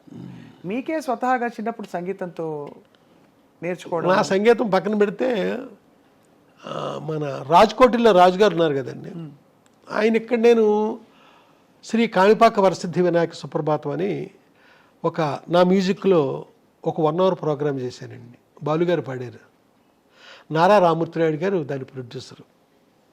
అయితే మొత్తం అంతా రికార్డ్ చేసామండి. దాని కథ పక్కన పెట్టండి, అది రిలీజ్ కాకపోవడానికి వేరే కారణం ఉంది. షిరిడి సత్యసాయిబాబా గారు వినాలి, ఆయన ఓకే అంటే అప్పుడు రిలీజ్ చేస్తానన్నారు రామూర్తి నాయుడు గారు. ఇంతలో సత్యసాయిబాబా గారు చనిపోయారు. దాంతో అది అలా ఉండిపోయింది. అద్భుతమైన ఒక అదే మన సుప్రభాతం అండి అది. అయితే దానికి కండక్టర్ వచ్చి రాజుగారు పనిచేశారండి, టీవీ రాజుగారు అబ్బాయి, రాజకోట్ల రాజుగారు. ఆయన అంటారు కదా, వంశీ గారు రాజా మీకు మట్టుకి మైనస్కల్లో చేస్తాడు, మీరు అడుగుతారా తను చేస్తాడా అంటాడు. నేను ఏం చెప్పనండి, నవ్వుతూ ఊరుకుంటాడు. బాలుగారు ఒకసారి దయ్ ఏంటయ్యా ఆడికి సపరేట్గా చేస్తాడు, ఏంటి కారణం ఏంటి? నేను నవ్వుతూ ఉంటాను. బాలుగారు అక్కడ పడుతుంది చెప్పారు కూడా. అలాగే రాజాగారు ఆయన నవ్వుతూ ఉంటాడు. ఓసారి రాజుగారు ఏంట్రా నీకు నేను సపరేట్గా నీకేదో చేస్తానన్నారట అందరూ అని అడుగుతాడండి. నేను ఓ రోజుని ఒక పెద్ద డైరెక్టర్ గారు ఒక ఆయన, పేరు అనవసరం, ఏమయ్యా రికార్డింగ్ జరుగుతున్న కాసేపే అతను పక్కన కూర్చోవాలంటే మాకు చాలా ఇబ్బందిగా ఉంటుంది. నువ్వు ఎప్పుడు ఇక్కడే ఉంటావు నువ్వు. అతను మధ్యాహ్నం అతని క్యారేజీలోనే తింటాడు, అతనితో పాటే తింటావట, అతనితో పాటే టీ కాఫీలు తాగుతావట, ఇక్కడే ఉంటావు. నీకోసం ఏ ప్రొడ్యూసర్ వచ్చినా ఎత్తుక్కుంటే ఇక్కడికే రావాలి. ఏంటి మాకు ఆ కాసేపే కొంచెం ఇబ్బందిగా ఉండదు అతనితో అన్నారు ఆయన. తెలియదు సార్, నేను రాకపోతే తానే కబురు చేస్తాడండి రమ్మని. మరి అందరం నచ్చమండి ఆయనకి, అదే కదా మాకు. మరి ఎందుకో నచ్చుతారండి. మీకు ఇచ్చిన పాటల్లో కూడా sir variety. First of all అన్వేషణ అంతా కూడా ఒక రాగం ప్రధానంగా సాగిన కంపోజిషన్ కీరవాణి. సని రప మగరి సని ఇదే స్కేల్తో దాదాపు మనకి ఆర్ఆర్స్ కావచ్చు, చాలా పాటలు ఇవన్నీ కూడా అక్కడ ఇమిడిపోయాయి. ఒక మూడ్ వచ్చేస్తుంది. అన్వేషణ అనగానే అవి ఆ స్వరాలు వచ్చేస్తాయి. ఇదంతా ఎవరి కూర్పు సార్ ఇది? అంటే మీరు కూర్చుని మాట్లాడుకునేవారా అన్వేషణ? మరి కాదా, నాకు మీ ఇద్దరే ఉంటామండి. మర్చిపోయాను, కంపోజింగ్ అప్పుడు ఇంకెవరో పక్కన ఎవరో ఉండకూడదండి. నాకు అర్థమయ్యి ఇంకెవరినే ఉండనిచ్చాడు. మీ ఇద్దరమే. ఏం పడ్డా, తను ఏం తిట్టినా, నాకు ఏం గొడవ చేసినా తనకి ఈ రాగాల పేర్లే చెప్పకూడదండి తన దగ్గర. నేను నా ఇష్టానికి నేను ప్రవర్తిస్తాను తన దగ్గర. మొత్తానికి నాకు కావలసిన అవుట్పుట్ వచ్చేదాకా నేను వదలనండి. మీరు ఆశ్చర్యపోతారు, ఒకనొక పీరియడ్లో ఇళయరాజా గారు మీకు సినిమాకి 5 పాటలు అంటే 5 ట్యూన్లు ఇచ్చేవాడండి. 5 పాటలు అంటే 5 ట్యూన్లే, 6 ట్యూన్లు ఇవ్వడం జరిగింది కాదు. నేను ఒక సినిమాకి 100 ట్యూన్లు చేయించాను. ఏ సినిమా సార్? 100 ట్యూన్స్ ఒక సినిమాకి. అలాగా నాది వేరే అండి. 100 ట్యూన్లు ఏ సినిమాకి సార్? ఒక సినిమాకి చేయించాను నేను. ఓహో, ఒక సినిమాకి. ఎలా అంటే ఒక ట్రిప్ కాదండి, 5-6 సార్లు కూర్చున్నాం. ఆ తర్వాత మా కంపోజింగ్ ఎప్పుడు కూడా చెన్నైలో చేసేవాళ్ళం కాదండి.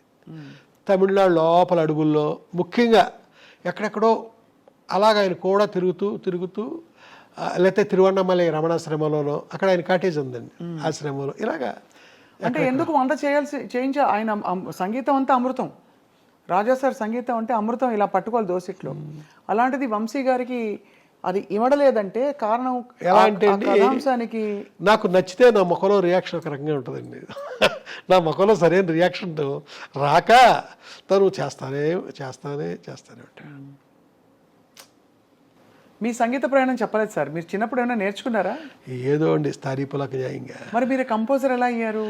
ఏదో అది కూడా ఏదో అండి. బట్ నేనే మొత్తం బ్యాక్గ్రౌండ్స్ అవి ఉంటాయి కదా, మొత్తం A to Z మొత్తం నేనే. కండక్టర్ నివుడు వెనకాల ఆ కార్డ్స్ అదంతా చూసుకోవడం తప్ప మెలోడీ అంతా నేనే కంపోజ్ చేస్తాను.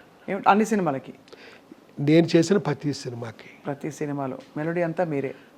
అసహా మొత్తం మ్యూజిక్ బ్యాక్గ్రౌండ్స్ ఎవ్రీథింగ్ నేనే చేస్తానండి. మీరే చేస్తారు సార్. ఏకాంత వేళ పాట గమ్మత్తుగా అది ట్రైన్లో వెళ్తుండగా చేశాడండి.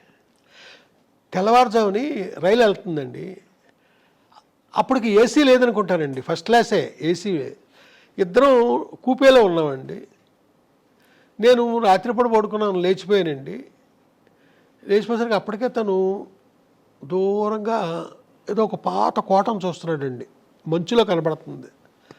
నాకు గుర్తు, రే చూడటు టిప్పు సుల్తాన్ కోట అన్నట్టు గుర్తు. నాకు ఏరియా గుర్తు లేదండి. మంచి మూడ్ కనపడుతుంది తనలో. ఈ టైంలో పాట కంపోజ్ చేయొచ్చు కదా అన్నాను. ఎవరు అడగనట్టు అలాగా. హార్మోనియం పెట్టి తీ అన్నాడు. కిందే ఉంది అన్నాను. తీసి ఒళ్ళో పెట్టానండి. వెనక్కి జరిగాడు. ఏకాంత వేళ ఆ పాట కంపోజ్ కౌగిట్లో ఏకాంత సేవ ముచ్చట్లు అవన్నీ కూడా లిరిక్స్ ఎలా కావాలి ఈ పాటకి లిరిక్స్ అని ఆయన డిక్టేట్ చేస్తే అలా రాశారు సుందరమూర్తి గారు. అందులో నోట్స్ కూడా సార్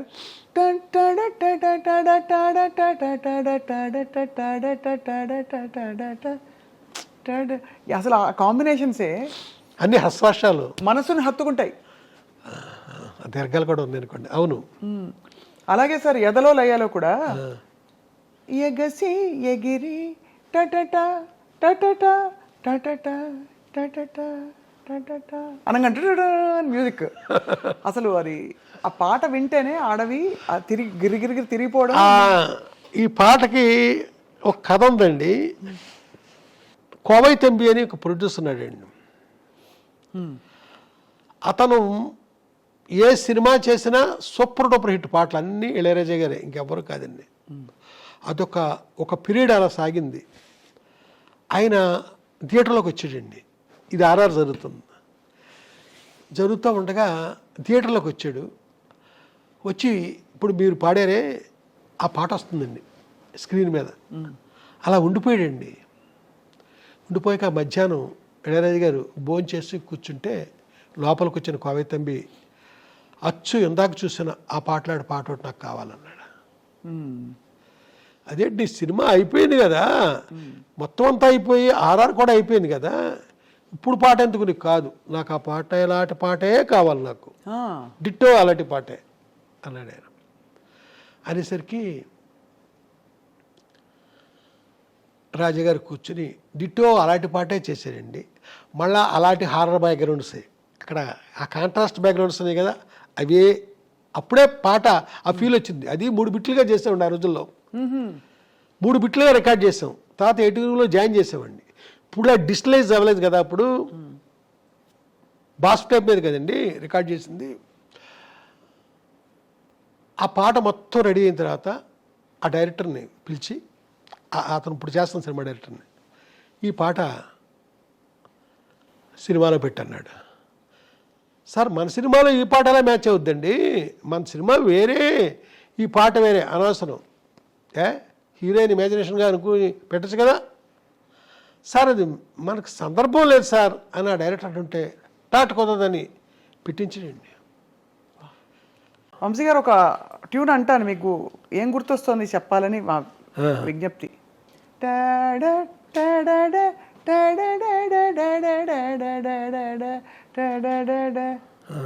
నా సినిమా ఆర్ఆర్ అనుకుంటాను. ఆర్ఆర్ ప్లస్ ఇదే రాగంతో కూడిన ఆర్ఆర్ ఉంది, నథింగ్ బట్ విండ్. ఇవన్నీ రాజా సార్.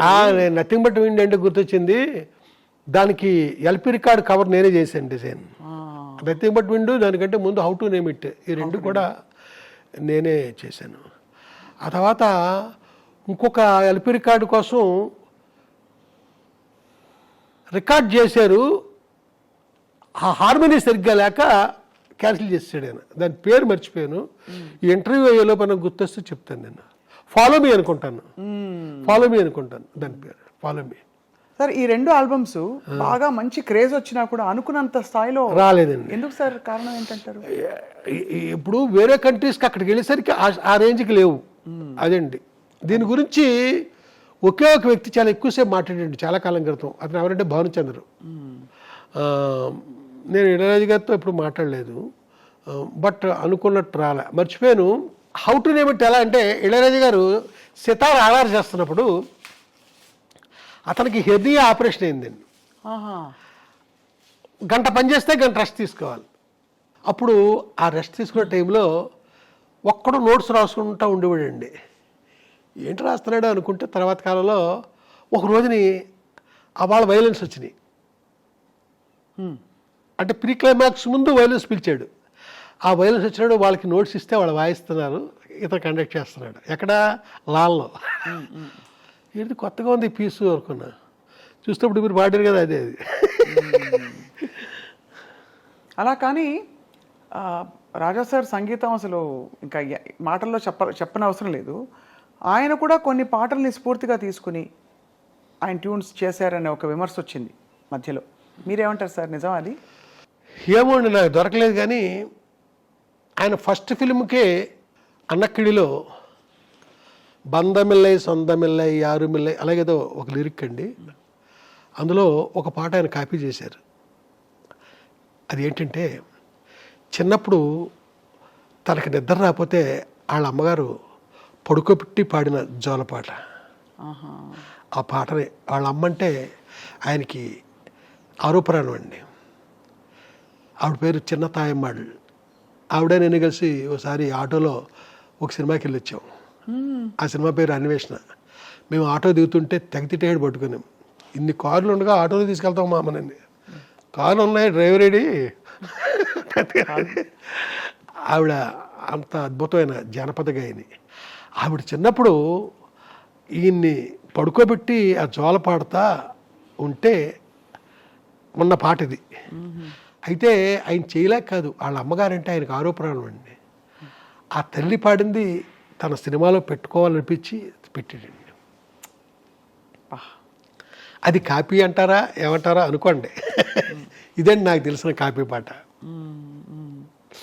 రాజా సార్ కోసం సార్ మీరు ఈ డిజైన్ చేయడం కవర్లు మినహా ఇంకా ఏం చేశారు సార్? నేను ఇళయరాజా గారి పెయింటింగ్లు అవి చాలా వేయించానండి. ఓ రోజున లతా మంగేష్కర్ గారు, ఆవిడ చెల్లెలు ఉషా మంగేష్కర్ ఆవిడ, వీళ్ళిద్దరూ కలిసి బాంబే నుంచి క్రికెట్ చూడడానికని చెన్నై వచ్చారు. వచ్చా వాళ్ళ మధ్యాహ్నం ఇళయరాజా గారి ఇంట్లో భోజనం అండి. భోజనం చేస్తూ తలెత్తి చూసిన లతాజీ గోడ మీద ఒక పెయింటింగ్ కనిపించింది. ఆవిడ అలా చూస్తా ఎంత బాగుంది పెయింటింగ్, ఎవరు వేసేది అని అడిగారు ఆవిడ. ఇళయరాజా గారు ఎవరు వేసేది తెలదు కానండి, సాయంకాలం మీరు పాట పాడబోతున్నారు, వాడు వేయించాడు ఆడెవరంటే నేను. ఆ తర్వాత సాయంత్రం లతాజీకి రేయ్ ఆ పెయింటింగ్ వేయించావు కదా, అలాగ లతాజీ పెయింటింగ్ ఒకటి వేయించు అని అడిగాడు. చెప్పారు నాకు. వేయించానండి. వేయించాక ఆవిడ వెళ్ళిపోయారు. తర్వాత వేయించి పార్సిల్ చేసి పంపించాం. బాగా స్పాంజ్ అది పెట్టి అద్దం అది పగలకుండా ఫ్రేమ్ కట్టించేసాం. అక్కడి నుంచి లతాజీ ఒక పెద్ద లెటరు, అంటే అది ఇంగ్లీష్లో ఉంది, ఆవిడ సంతకం పెట్టారు. అయ్యేనే దాచుకోలేదు. అంత ఇంప్రెస్ అయ్యారు ఆవిడ.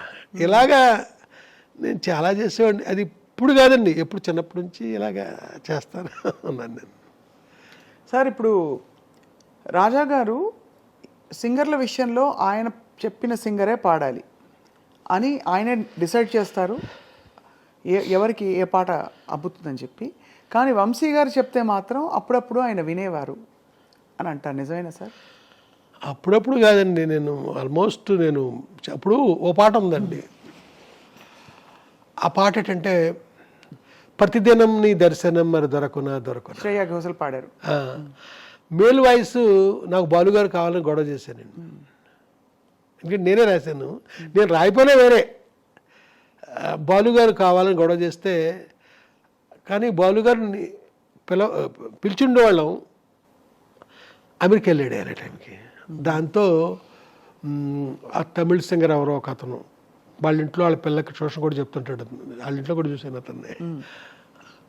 అతనితో పాడించా. ఎవరో పాడినా పాట హిట్ పాట. అలాగా ఏమో నాకు తెలిసి నేను విభావరి అని ఒక ఆవిడ పూనాలో ఉంటారు. ఆవిడ మా యంగ్ డేస్లో లతాజీలా ఉంటుంది వాయిస్. మీకు లతాజీ అంటే చాలా ప్రాణం కదా? ప్రాణం కాదు, ఇష్టం. ఎవరికి ఇష్టం కాదు లతా మంగేష్కర్ అంటే? నాకు కూడా అంతే.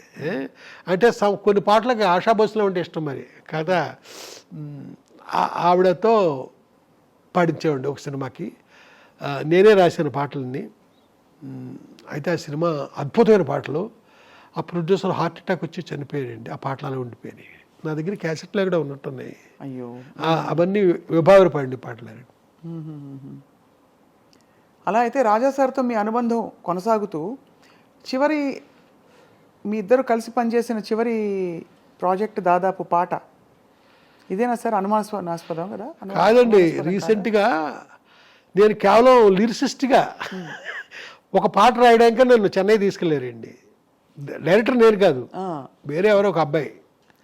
ఆయన మీరు రాయాలని ఎందుకు పట్టుపట్టుంటారు అంటే? వినండి, ఎందుకంటే గోదావరి పాట నేను అన్నాను, మీది ఎవరయ్యా అన్నాను. మాది పోలవరం అన్నాడు. పోలవరం అయ్యి ఉండి నన్ను గోదావరి పాట రాయమంటాయటయ్యా అన్నాను. సార్ మీకు తెలిసినట్టు మాకు తెలియదండి గోదావరి గురించి, మీరు రాస్తేనే బాగుంటుందండి. సరే అని చెన్నై తీసుకెళ్ళారండి. అక్కడికి వెళ్ళాక అన్నాడు, సార్ మీ సినిమాల్లో డ్యూయట్ మీరు చేయించి పెట్టాలి సార్ ఆయనతో అన్నాడు. ఏమైనా నువ్వు డైరెక్టర్ అయ్యిండి నేను చేయించడం ఏంటి అంటే, కాదని మీరు చేయించండి. సరే అయితే నువ్వు రావద్దు అక్కడికి, నేను కూర్చుంటాను రాజా గారితో నా టేస్ట్కి తగ్గట్టు డ్యూయట్ చేశానండి. చేస్తే రాజా గారు ఈ పాట నువ్వు రాయిరా అన్నాడు. ఆ 2 పాటలు నేను రాశానండి. మీకు వినిపిస్తాను, ఇప్పుడే వినిపిస్తాను, బాగుంటాయి. ఇప్పుడు అప్పుడు కలుసుకున్నప్పుడు ఒకేలా ఉంటుందా మీ అనుబంధం? అనుబంధం అంటే ఎప్పుడులాగా ఉంటాడు నాతో, ఏం తేడా ఉండదండి. ఇప్పుడులాగే నాతో. మీకు బాగా నచ్చిన పాట ఆయన పాటల్లో? మీ పాటలు అయి ఉండొచ్చు, వేరే పాట అయి ఉండొచ్చు, ఏదైనా అయి ఉండొచ్చు. నాకు నచ్చింది పుది వార్పుగళ్ళు అనే సినిమాలో ధర్మవతి అనుకుంటాను రాగం. తందన నందన తాళం వరం పొదు రాగం వరం పళే భావం వరం మది చందన మల్లిగే వాసన వరం. తెలుగులో కూడా ఉందండి ఇది. అది కొత్త జీవితాలు ఏదో సినిమా. ఈ హాసిని యాక్ట్ చేసింది. ఒక్కసారి మీ గొంతులో వినాను. నా గొంతులో కాదు, మీరే పాడండి కావాలంటే. చెప్తే మేము అనుకుంటాం సార్. నేను పాడాను, నేను సినిమాలో పాడేసి అందుకే 2 సినిమాలో పాటలు పాడాను, దాని గురించి కాదండి. అది మీకు వినిపిస్తాను. ఆ పాట నాకు ఇష్టం. ఇంకా అలా అంటే కోకొల్లండి. ఇళయరాజాకి లైఫ్లో అద్భుతంగా ఆయన చేసిన పాటల్లో ఒక లిస్ట్ తీస్తే అండి, మాటే మంత్రము మనసే బంధము మంచి పాట. ఏం పాట? సీతాకోక. అలాగే కీరవాణి గారికి, ప్రొడ్యూసర్ మురారి గారికి, ఇలాంటి కొందరికి చాలా ఇష్టమైన పాట ఆవేశమంతా ఆలాపనేలే. ఆలాపన సినిమాలో. అవును, అది ఒకటి చాలా అంతే కదా. అది ఎలా అంటే ఆ పాట కంపోజింగ్ చేసింది మధురైలో హోటల్ తమిళనాడు అని ఒక టూరిజం వాళ్ళది హోటల్ ఉంది. ఆ హోటల్ వెనకాల వేప చెట్టు కింద పొద్దునే కూర్చున్నాం ఇద్దరం, ఎదురు కూడా హార్మోనియం. అక్కడ పక్షుడికి వస్తుంది, దానికి ఆన్సర్కి నేను వాయిస్తున్నాడు. అలాగే చేస్తూ ఈ పాటలోకి వెళ్ళామండి. చేస్తే భలే పాట, భలే జ్ఞాపకం. అలా రాజా సార్తో మీది ఒక సుదీర్ఘమైన ప్రయాణం. మరి చాలా సినిమాలు చేశాం కదా. అంతేకాకుండా ఇంకోటి కూడా జరిగేదండి. నా సినిమా అక్కర్లా, వేరే సినిమా ఆర్ఆర్ జరుగుతున్నా వెళ్ళి కూర్చునివ్వండి అక్కడ. ఓహో. ఇంకా వేరే సినిమా జరుగుతున్నా ఇంకా నేను వెళ్ళి కూర్చునివ్వండి. నాకు అక్కడ తనే ఏం మాట్లాడిపోయేసరికి ఇంకెవరు మాట్లాడతారు.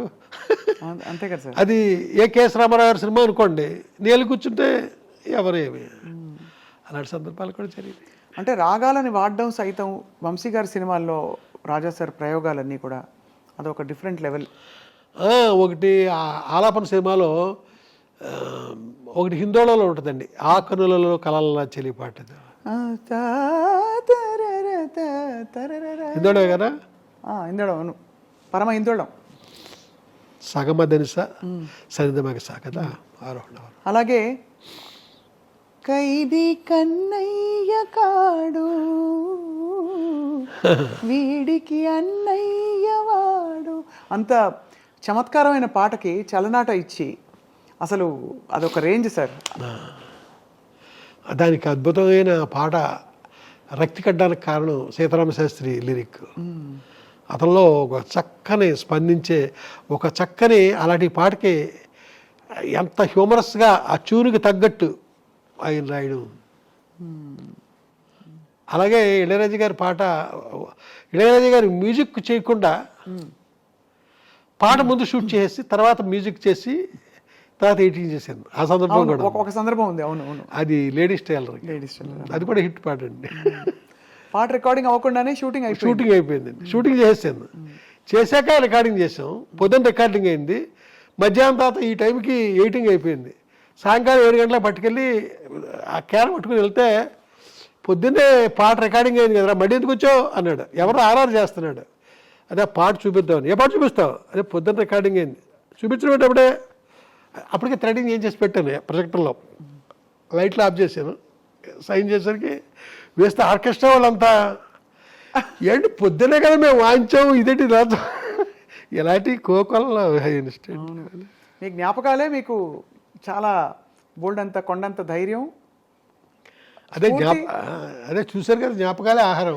ఎన్ని జ్ఞాపకాలు ఉన్నాయి సార్? ఒకటి పొలమారిన జ్ఞాపకాలు, ఆకుపచ్చని జ్ఞాపకాలు, మాట్లాడే జ్ఞాపకాలు. ఇవన్నీ మీకు జరిగినవన్నీ మీరు బంధించి అందంగా. ఏమీ లేదండి, ప్రతి వాళ్ళ జీవితంలోనే ఉంటాయి. మనకు కొంచెం పేపర్లో పెట్టడం వచ్చు కాబట్టి అది పుస్తక రూపంలో వచ్చింది, కొందరికేమో రాలేదు. అంతే. మీకెన్ని ఉంటాయి? బోల్డ్. అలాగే ఉంటాయి సార్. కానీ జ్ఞాపకాల గురించి మీకు జ్ఞాపకాలు ఎంత ఆనందమో నాకు జ్ఞాపకాలు ఎంత బరువు సార్. ఎందుకంటే జ్ఞాపకాల్లో మేము వర్తమానం మర్చిపోతామని ఒక దిగులు. నేను మొత్తాన్ని మర్చిపోవడం నాకు ఇష్టం. ఓ అది మీకు అది బాగుంది సార్. సార్ రమణ ఆశ్రమంలో మహర్షుల వారితో మీ అనుబంధం, ఎందుకంటే రాజా సార్ కూడా రమణ మహర్షి గారి పాటలు ఆయన చేయించినా కూడా పాడించిన స్టేజ్ మీద ఒక పాటతో మొదలు పెడతారు ఆయన పాట కచేరీలన్నీ కూడా. జననీ జననీ జనని జగం నీవే జగత్కారణియే తరర కళ్యాణ రాగం. అవునండి. సో మీ ఆధ్యాత్మిక ప్రయాణం ఏంటి సార్? ఒకవైపు ఇంత చమత్కారం, ఇంత అసలు కదిలిస్తే ఇలా నవ్వించే పంచులు పడుతున్నాయి దాని నుంచి, ఇంకోవైపు మీరు ఇలా ఆశ్రమాలకు వెళ్తారంటే అర్థం కావట్లేదు. అంటే బొమ్మ ఏమిటి సార్ మీ లోపల మదనం ఏమిటి ఆశ్రమానికి వెళ్ళడానికి? ఏమిలే, పైకి ఎలా ఉంటానో లోపల వేరే విధంగా ఉంటాను. మీకు సింపుల్గా చెప్పేశాను మీకు, పల్లవిలో ఫస్ట్ లైన్ లాగా. పైకి ఉండేది వేరే అండి, లోపల వేరే. బహుశా ఎప్పుడు మీరు ఎన్నిసార్లు చెప్పారో తెలియదు సార్, మీ శ్రీమతి గారి పాత్ర మీ జీవితంలో, వారు వెళ్ళిపోయాక మీ బాధ. నా గురించి తనకి ఏమీ తెలియదండి, ఏమీ తెలియదు. ఎవరైనా నా కోసం వచ్చారనుకోండి, సినిమాకి ఎడిటింగ్ ఉంటుంది, డబ్బింగ్ ఉంటుంది, ఆర్ఆర్ ఉంటుంది, షూటింగ్ ఉంటుంది, ఇన్ని ఉంటాయి కదా. తనకి ఏమీ తెలియదు. ఎవరు వచ్చినా సరే నా గురించి అడిగితే బయటికి వెళ్ళారండి అంతే. ఏమి ఎక్కడికి వెళ్ళాను, తిరిగి వచ్చే వరకు నేను ఎక్కడికి వెళ్ళానో తను చెప్పను కదా. అలాగే నేను బయట అవుట్డోర్ వెళ్ళాను అనుకోండి షూటింగ్కి, తను ఫోన్ చేయడం కానీ ఏమీ చేయదు. 4 రోజుల తర్వాత మళ్ళీ ఇంటికి వెళ్ళాకనే నాతో మాట్లాడేది. ఈ లోపల ఫోన్లు గిళ్ళు ఎప్పుడు తను చేసిన గుర్తులు లేవండి. మీ వరకు అది స్వేచ్ఛ కదా సార్, చాలా స్వేచ్ఛ. అంటే ఒకలా చూస్తే మీకు బోల్డ్ అంతా, మీరు చాలా మందిని కలుస్తారు, బోల్డ్ పనులు ఉంటాయని. మీ పిల్లలు సార్ మీ బాణీలోకి మీ లేదండి. మా పిల్లల్ని వాళ్ళ అమ్మ ఏం చేసిందంటే, తనలాగే నాన్నగదిలోకి వెళ్ళకండి, ఎప్పుడు ఏదో పని చేసుకుంటూ ఉంటారు, ఇలాగా వాళ్ళు అలాగే అలవాటు చేసింది. వాళ్ళు వాళ్ళ అమ్మలాగే ప్రవర్తిస్తారు. నా సినిమా ఇండస్ట్రీతో సంబంధాలు లేవు అసలు అది. మరి వంశీ గారు ప్రపంచంలో ఇప్పుడు ఎవరున్నారు? ఎవరు లేరండి, ఎవరు లేరు. అంటే భౌతికంగా ఒక వ్యక్తిగా కాకపోయినా మీకు స్ఫూర్తి, రోజు పొద్దున్న లేస్తే ఇవాళ ఏమిటి నా పని, ఇవాళ ఏం చేయాలి అనే ప్రశ్నకి మీరు ఏం సమాధానం చెప్పుకుంటారు? ఇంక ఏం చేశాను నాకు నేనేనండి. ఇంకా మా పిల్లలు కానీ నా వైఫ్ కానీ వాళ్ళు ఎవరు ఇక్కడికి ఇన్వాల్వ్ అయ్యి ఏమి చేసేది ఏమి ఉండదు. ఏమి. మరి వంశీ గారు ఇప్పుడు మీరు 2 సినిమాలు తీయబోతున్నారని వినికిడి. ఫ్యాషన్ డిజైనర్ మీరు అనుకున్న స్థాయిలో విజయవంతం కాలేదు, 8% కాల. మరి దానికి ఏమైనా బేరేజ్ వేసుకుని చూసారా? ఎందువల్ల ఇది వర్కౌట్ అవ్వలేదు, హిట్ అవ్వలేదు? 100% నేను చూశానండి. ఎందువల్ల అవ్వలేదు కూడా నాకు అర్థమైంది, అవ్వకపోవడమే కరెక్ట్ అని కూడా అనిపించింది. ఇప్పుడు మరి రాబోయే సినిమాలు ఏంటి సార్ కథాంశాలు? అంటే ప్రతివాడు కూడా బాగుంటుంది రేపు పొద్దున్న నా సినిమా అనుకునే చేస్తాడు కదండి. అవునవును, బాగోదని ఎవరు చేయరు. రేపు సినిమా డెఫినెట్గా బాగుంటుంది అనే నమ్మకంతోనే నేను మొదలుతున్నాను. ఈ సినిమాలో ఎవరు సార్ తారాగణం? ఎలాంటి కళ్ళు కనిపిస్తాయి? అక్కడ దాకా రాలేదండి, ఆ కథ జరుగుతూ ఉందండి. తెలిసిన మొహాలు ఉంటారని ఆశిస్తున్నాం. తెలియని వాళ్ళు, తెలిసిన ముఖాలు ఏవో మరీ స్టార్స్ అలాంటి వాళ్ళు ఉండరు, ఈ పాపులర్ కమెడియన్స్ వాళ్ళు ఉండరు నా సినిమాలోనే. తర్వాత వాళ్ళు పాపులర్ వచ్చేది వేరే సంగతి, ఉండరు. ఒక మోస్తరు మనుషులతోనే వెళ్తుంది. ఇప్పుడు ఏపీలో విడుదల ఉంది, ఎవరున్నారు? అవును వాళ్ళు దృష్టిపడ్డారు ఉంది, ఎవరున్నారు? గోపిక గోదావరి ఉంది, ఎవరున్నారు? అలాగే నాకు ఆర్టిస్టులే వాళ్ళు, బట్ పాపులర్ పీపుల్ ఉండరండి. అలాంటి వాళ్ళతోనే నాకు సినిమా పండుద్ది, లేదా ఫ్లాప్ అవుద్ది. వంశీ గారు మీరు మంచి భోజన ప్రియులు, మరి మీకు ఇష్టమైన భోజనాలు ఎలాంటి ఆహార పదార్థాలు? అన్నీనండి, ఇక్కడ నేనే చేస్తాను. మీకు వంట బాగా వచ్చైతే? పర్లేదండి, నేను చేసే వంటలు పట్టుకెళ్ళడానికి ఆడవాళ్ళే వస్తుంటారండి. అవునా? రాజా సార్తో మళ్ళీ మీ ప్రయాణం మళ్ళీ పునఃప్రారంభించే అవకాశం ఉందా? ఏమో తెలియదండి, తెలీదు మరి, ఏమో తెలియదండి. ఆయన అయితే నేను ఎప్పుడు సినిమా వెళ్ళినా ఆయన రెడీ, అది వేరే సంగతి. ఇక్కడ చూసుకోవాలండి, ఆ బడ్జెట్లు అవన్నీ పూర్వలా లేవు, బాగా పెరిగిపోయినాయి. మరి ఇక్కడేమో నాకు అది అందుకోగలనా అనే రేంజ్కి నేను ఆలోచిస్తాను. అవును, అదొక చాలా పెద్ద. సరే, ఎవరు ఇతర సంగీత దర్శకులు మిమ్మల్ని ఆకర్షించలేదా? అంటే ఇష్టపడిన వాళ్ళు ఇతరులు ఉన్నారా, ఇతర సంగీత దర్శకులు? లేదండి, నన్ను చాలామంది గౌరవిస్తారండి. కీరవాణి గారు, లేకపోతే మన మణిశర్మ, వీళ్ళందరికీ నేనంటే చాలా గౌరవం. అలా కాదు, మీకు వాళ్ళంటే ఇష్టం? అయ్యో, వాళ్ళ పాటలు. అవునండి. నాకు ఇప్పుడు ఇళయరాజా ప్రస్తావన మీరు తీసుకొస్తున్నారు కాబట్టి అదే మాట్లాడుతున్నాను. అంటే ఇది ఒక తిరుగులేని ఒక ఎవర్ గ్రీన్ కాంబినేషన్. అవునండి. ఇప్పుడు హైదరాబాద్ శంకర్ గారు ఉన్నారండి, మనుషులు మట్టి బొమ్మల్లో ఎంత మంచి పాట అండి అది. మనుషులు మట్టి బొమ్మల సినిమాలో ఆ పాట మీకు ఇంటర్వ్యూ అయిపోయిన తర్వాత వినిపిస్తాను. ఎంత చక్కని పాట అండి అది. మహానుభావులు ఉన్నారండి. బి శంకర్ కదా ఆయన పేరు. ఎంత, అలాగే కోదనపాండి గారి ఎన్ని మంచి పాటలు ఉన్నాయండి. అవునవును, ఉన్నాయండి చాలా. టి చలపతిరావు గారి ఎన్ని మంచి పాటలు ఉన్నాయి. ఇంకా రాజేశ్వరరావు గారి మాట్లాడక్కల్లా. అమ్మో, అసలు బాపు గారు వీరభక్తులు ఆయనకి. ఇలాగా మాదేవన్ గారు, ఇలాగండి. ఏ రచయితకైనా బాపు గారి బొమ్మ పడాలి అనే ఒక కోరిక ఉంటుంది కదా సార్. అవునండి. బాపు గారితో మీ అనుబంధం ఎలా అంటే, మీరు అడిగారు కాబట్టి చెప్తున్నా. ఒక్క బొమ్మ బాపు గారికి ఇస్తే నా జన్మధన్యం అని ఫీల్ అయ్యాను నేను. నా మొట్టమొదటి కథకే బాపు గారు బొమ్మ వేశారండి. అదే ఇందాక చెప్పాను చూసారా, ఒక కాంట్రవర్సీ వచ్చి ఆపేశారనని. అప్పుడు బాపు గారు బొమ్మ కూడా అయిపోయింది. అయితే ఇక్కడ చెప్పొచ్చేది ఏంటంటే, బాపు గారి జీవితంలో, ఆయన జీవితం మొత్తం మీద ఏ రచయితకి వేయనని బొమ్మలు నాకే వేశారండి. 450 బొమ్మలు, 450, 500 బొమ్మలు అండి. నా మొదటి సినిమా నుంచి మొన్నటి దాకా ప్రతి సినిమా లెటరింగ్ టైటిల్ ఆయనే రాశారు.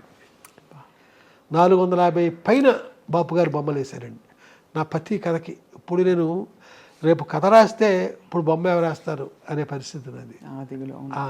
ఇప్పుడు పసలపొడి కథలు ఉన్నాయండి, 72 కథలు. 72 కథలకి 72 బొమ్మలు ఆయనే. దిగువ గోదావరి కథలు 52 కథలు, 52 బొమ్మలు ఆయనే. ఇలాగా ఇంకో ఆకుపచ్చని జ్ఞాపకం అంతా మీకు చూపించాను, ఆ కథలన్నీ ఆయనే. ఇలాగా కొలలండి నా దగ్గర, అన్నీ బాపు గారే. ఆయనకి నేనంటే అంత ఇష్టం అండి. నువ్వు ఎందుకు ఏంటంటో పిచ్చి పిచ్చి సినిమాలు తీస్తుంటావు, అప్పుడప్పుడు నువ్వు కథల మట్టుకి అన్నీ మంచిగా రాస్తుంటావే అని తిట్టిన సందర్భాలు చాలా ఉన్నాయి. ఏ పిచ్చి పిచ్చి సినిమాల గురించి అన్నారు ఆయన? అంటే ఆయనకి మరి నేను అన్నీ మంచి ఏం తెలియదుగా. ఇప్పుడు ఓ రోజు నేను ఫోన్ చేశానండి, ఒక 2 నిమిషాలు తిట్టాలనుకుంటున్నాను, మరి భరిస్తారా? ఎలా సార్ చెప్పండి సార్. ఇప్పుడేనండి మీ కథ చదివి రమణ గారు కళ్ళమ్మ నీళ్లు పెట్టుకుని వెళ్ళారు. మీ కథకు నేను బొమ్మేస్తుంటే వచ్చి చదివి కళ్ళమ్మ నీళ్ళు పెట్టుకెళ్ళారు రమణ గారు. ఇంత బాగా రాసే మీరు ఏంటి అంటే పిచ్చి పిచ్చి సినిమాలు తీస్తున్నారు. ఒకసారి లేదు, మనసు పెట్టుకుని కథ రాయండి, అది సినిమా తీయండి, డిఫరెంట్గా బాగుంటుంది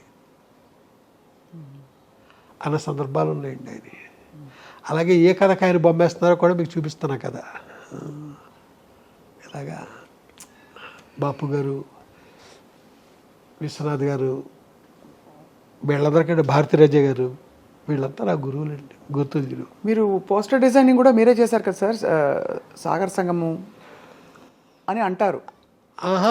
ఏడుది నాగేశ్వరరావు గారు ఈ సినిమాకి పనిచేవయ్యా అన్నారండి సాగర సంగమం టైంలో.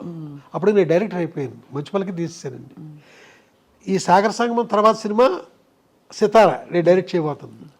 వాళ్ళ షూటింగ్ దగ్గరికి వెళ్ళలేను. వాళ్ళ వెళ్తే కమలాసనం గారు ఆ నూతి మీద తిరుగుతా పాట, వాళ్ళ షూటింగ్ తక్కిట తదిమి తందాన పాట కదా. వాళ్ళు ఏడుదేశారు, నువ్వు ఈ సినిమా పనిచేవయ్యా అంటారు. ఏం పని చేస్తానండి, సగం సినిమా అయిపోయింది ఇక్కడ అంటే, పోస్టర్ డిజైన్లు చేస్తావు కదయ్యా, వెళ్ళి గంగాధర్ దగ్గర కూర్చొని చెయ్యి అన్నారు. అప్పుడే కొన్ని డిజైన్లు చేశానండి. సీతాకో చిలక అంటే మొత్తం చేశాను. సీతాకో చిలక, శంకరాభరణం, తయారమ్మ బంగారు వీటికి కంప్లీట్గా వర్క్ చేశాను. అంటే పేరు నాది ఉండదు, పబ్లిసిటీ ఆర్టిస్ట్ పేరు ఉంటుంది, కంపోజ్ చేసి ఇదంతా మనమే. మరో కాలక్షేపం ఎలాగో మీ యూట్యూబ్ ఛానల్ చాలా తొందరగా పుంజుకుంది సార్, చాలా మంది సబ్స్క్రైబర్స్ వచ్చారు. కారణం ఏంటి సార్ యూట్యూబ్ ఛానల్ పెట్టడానికి? ఏంటంటేనండి, యూత్కి నేను చాలా చెప్పాల్సింది ఉంది, యూత్కి నేను చెప్పాల్సింది చాలా ఉందండి. అందుకోసమని ఛానల్ పెట్టడం జరిగింది. అలాగే నేను తీసిన సినిమాలు వీళ్ళు ఇప్పటి వాళ్ళు చూడలేదు చాలామంది. ఆ సినిమాల వెనక, ఆ తెర వెనక కథలు కూడా చెప్పాలనుకుంటున్నాను. అది కాకుండా యూత్కి చెప్పాల్సింది చాలా ఉందని చెప్పాను కదా, ఆ చెప్పే ప్రయత్నమే ఇప్పుడు నేను యూట్యూబ్ ఛానల్ పెట్టండి. బాబు, ఇన్ని జ్ఞాపకాలు మీ మనసులో, మీ మెదడులో, ఈ పుస్తకాల్లో అలా నిక్షిప్తమై ఉన్నాయి. ఎంత గొప్ప సంపద ఇది రాబోయే వాళ్ళకి. సార్, అయితే మరి తర్వాతి సినిమాల కథాంశాలన్నీ, ఇప్పుడు మీరు హిచ్కాక్ లాంటి సినిమాలు రాశారు, తీశారు, చాలా పవర్ఫుల్ విమెన్ మీద రాశారు, తీశారు, అలాగే సున్నితమైన కథలు రాశారు. ఇవన్నీ ఇప్పుడు మీ మనసు ఎటువైపు వెళ్తుంది? ఇప్పుడు అంతా స్మగ్లర్లు, అలాగే మాఫియా, ఇంకా ఏం చెప్పాలి, గోల్డ్ ఫీల్డ్స్ రాజ్యం ఏలుతున్న ప్రపంచంలో ఉన్నారు మీరు. మనందరం అదే ప్రపంచంలో ఉన్నాం. ఇప్పుడు నేను తీసే సినిమాలు హృదయం ఉన్న కథలండి. మిమ్మల్ని స్పందింపజేస్తాయి. అంశం ఏదైనా మిమ్మల్ని స్పందింపజేయడం జరుగుద్ది. అలా స్పందించిందే అద్భుతమైన సినిమా అవుద్ది. అలాంటి ప్రయత్నం నేను చేస్తున్నా. గొప్ప స్పందన మీకు కలిగి తీరుతుంది అంతే. మేమందరం 1000 కళ్ళతో, వీలైతే పెద్ద పెద్ద కళ్ళతో, ఇంకా వీలైతే భానుప్రియ గారి లాంటి కళ్ళతో, అలాగే 1000 చెవులతో ఎదురు చూస్తూ ఉంటాం సార్ వంశీ గారు మీ తదుపరి చిత్రాల కోసం. Thank you. మిమ్మల్ని విసిగించి ఉంటే మమ్మల్ని క్షమించేసారు. అబ్బాయి ఎప్పటికీ కాదండి, అర్ధరాత్రి ఫోన్ చేయండి, నేను మాట్లాడతాను. అంతేనా? Thank you so much sir. చాలా అందంగా తీర్చిదిద్దారు ఈ వర్కింగ్ స్పేస్ని. ఇష్టమైన 2 రంగులు పెట్టి, నలుపు అలాగే ఎల్లో, కొట్టొచ్చినట్టు వంశీ గారి స్టాంప్ కనిపిస్తోంది. మీరు కింద నుంచే మొదలవుద్దండి. అవును, కింద నుంచే. ఈ రైలు కూడా మీకు ఇష్టం కదా చాలా? అది కాదండి, ఇక్కడ పాడి రవి అని ఒక రైల్వే ఆఫీసర్ అండి, చాలా పెద్ద ఆఫీసరు. అది నాకు ఆ సిగ్నల్ ల్యాంప్ ఇప్పుడు లేదు కదా, అవును, ఒక చిన్న స్టేషన్లో ఎక్కడో ఉంటే నా కోసం పట్టుకొచ్చారండి ఆయన. అలాగే ప్రపంచంలో మొట్టమొదటి ట్రైన్ అండి ఇక్కడ ఉంది. అలాగే ఇక్కడ కూడా ఉంటుంది చూడండి, ఇవన్నీ ఇక్కడ కూడా ఉంటాయి. రైల్లో మీకు చాలా జ్ఞాపకాలు ఉండుంటాయి. అయితే ప్రయాణాలన్నీ ఇప్పుడు రైల్లోనే కదా? అద్భుతమైన జ్ఞాపకాలండి, మామూలు కాదు. మా బలభద్రపురం అంటే మా గ్రాండ్ మదర్ ఊరు, ఆ స్టేషన్లో రాత్రి 9 గంటలకు ఎక్కితే తెల్లవారుజామున ఎప్పుడో ఆగేది అన్నవరం స్టేషన్లో.